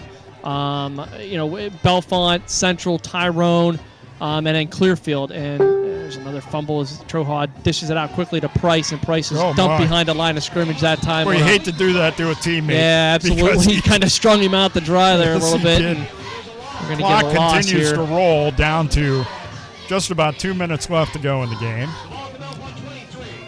And now, minute 57 left to go. Bearcats with the ball at the Red Raiders 23-yard line and a 4th down. I don't know if they'll exactly what they're going to do here. You wouldn't punt. Are they going to let Scotcha try? No, they're going to run one. Nick Troha.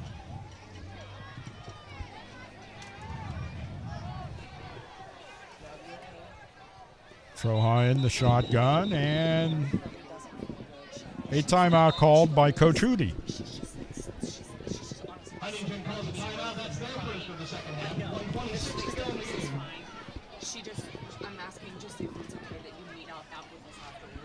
So he calls the timeout with 1:26 left to go in the football game and a 52-31 lead for the Huntingdon Bearcats, who have led during the course of the game. First half, 3-point margin of 1 point, they had 10. Then in the second half, Red Raiders got right back down to a 3-point differential, but then the Bearcats ended up roaring past that. They went up by 21, and then interesting set of circumstances occurred. Here is Gio Scaccia, by the way. Scaccia is going to try to attempt a field goal here. It would be a 40-yard field goal if Gio can get it through. Spots down, the kick is up. He got underneath it too much, going to be way short. Well, actually wide right too.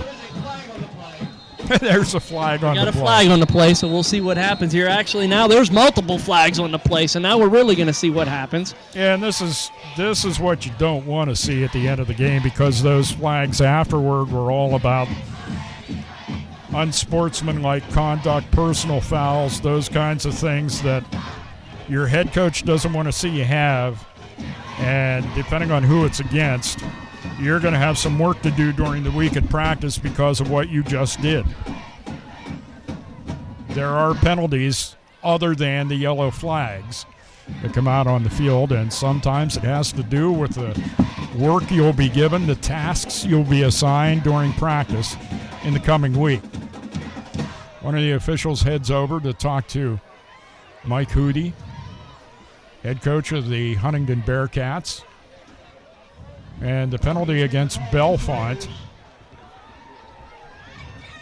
And the flag dropped at the 24. It's a 15-yard. And it's a 15-yarder, so that'll take it down to the... What'd they do? Half the distance. They did half the distance there, Chad. So and now Huntington it's at the 12, and that's going to end up taking Gio Scaccia right, because it becomes equation. a first down now for Huntington by penalty, Yeah. and now they can just kind of sit on this and run out the clock, which is exactly what they're going to do. Is they're lining up in victory formation and just kind of take a kneel this down a couple times. I will not award really any Troha. loss of anything for Troha here as we kind of wind up what we've got going on. So that will be the clinching factor for this football game, as Huntington's going to win it 52-31, Dave. Clock continues to roll down to getting under a minute left to go in the game. So as I say, the Bearcats led the game by various margins during the course of the night. Here at the end with just around 6.5 left to go, it looked like Bellefonte was going to climb right back in this thing. And as Chad told you, thanks to the play of Ian Border to make that big interception, that brought whatever hopes Bellefonte had of getting totally back into this thing to an end. Interception and a touchdown. So he had the ball stripped from him, and I'm sure exactly what you said, Chad, was the case. That's a personal pride issue. Yep. And it was like, yep, I'm going to even this thing up. And so he did.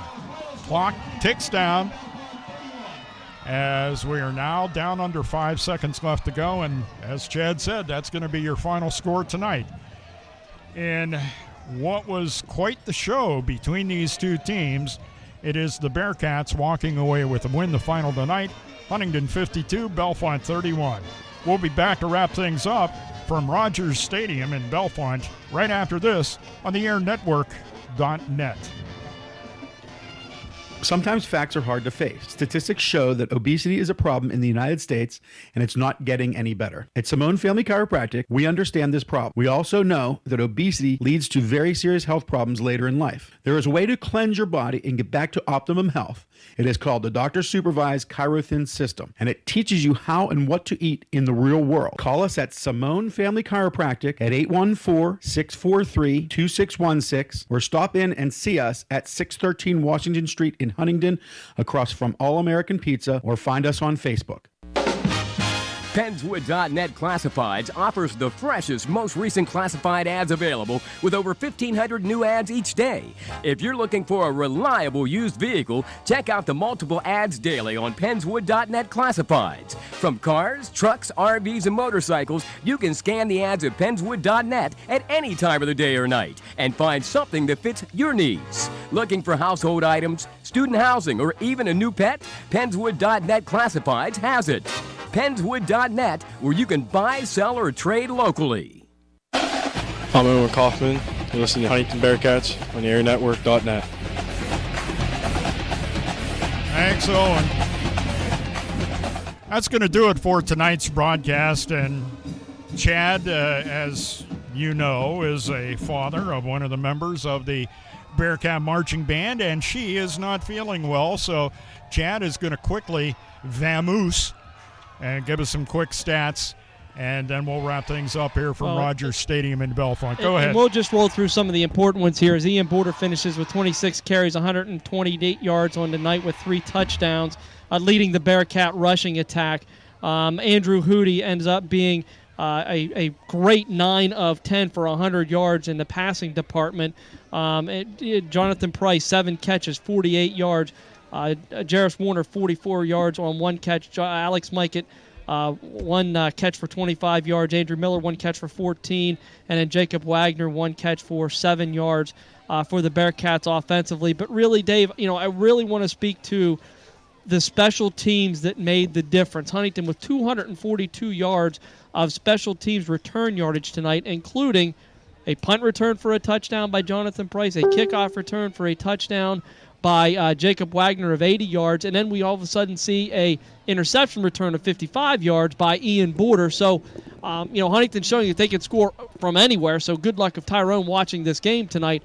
But really, the special teams of Huntington is really what made this score be what it is this evening. And once again, another fantastic effort by Ian Border. We just kind of marvel at what he's able to do. He made a mistake in the game. He made up for it in spades, as it turned out, to set tonight's final score at 52-31. That's going to do it for our broadcast here from Rogers Stadium. We'll invite you to be tuned next Friday night at 6:45 from Huntingdon Moravets Field. It'll be the Bearcats and the Tyrone Golden Eagles. For Chad States and for Greg Banks back at the studio, this is the creator, please. Oh, I'm sorry. For Chad States and the creator, this is Dave Shannon at Rogers Stadium in Bellefonte saying good night, everybody. Call Austin Smith Heating and Plumbing for affordable heating, plumbing, and drain cleaning services in Huntingdon. Count on 12 years of insured excellent service when it comes to heating, plumbing, ventilation, and drain cleaning. Call Austin Smith Heating and Plumbing, available evenings and weekends at an affordable rate. Call 814-506-5128. That's 506-5128 for Austin Smith Heating and Plumbing in Huntingdon. The Huntingdon Moose Family Center 223 is the heart of the community. Becoming a member of the Huntingdon Moose enables you an opportunity to join friends who have served the community for over 100 years. Enjoy all the summer activities and check out our Facebook page or website for more information. The Huntingdon Moose Family Center 223, serving the community with the best value in town. Join today.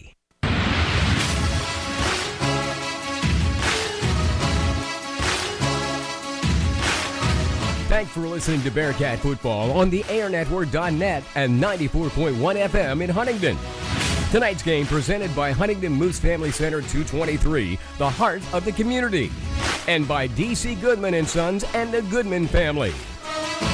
Tonight's game also brought to you by Simone Family Chiropractic at 613 Washington Street in downtown Huntingdon. Pennswoods.net, the home of free classified ads. And by Austin Smith Heating and Plumbing of Huntingdon. Join us for rebroadcast of tonight's game throughout the week here on the Air Network and 94.1 FM. Get set for more live Bearcat action all season long, exclusively on the home of the Huntingdon Bearcats. This is the airnetwork.net and 94.1 FM in Huntingdon.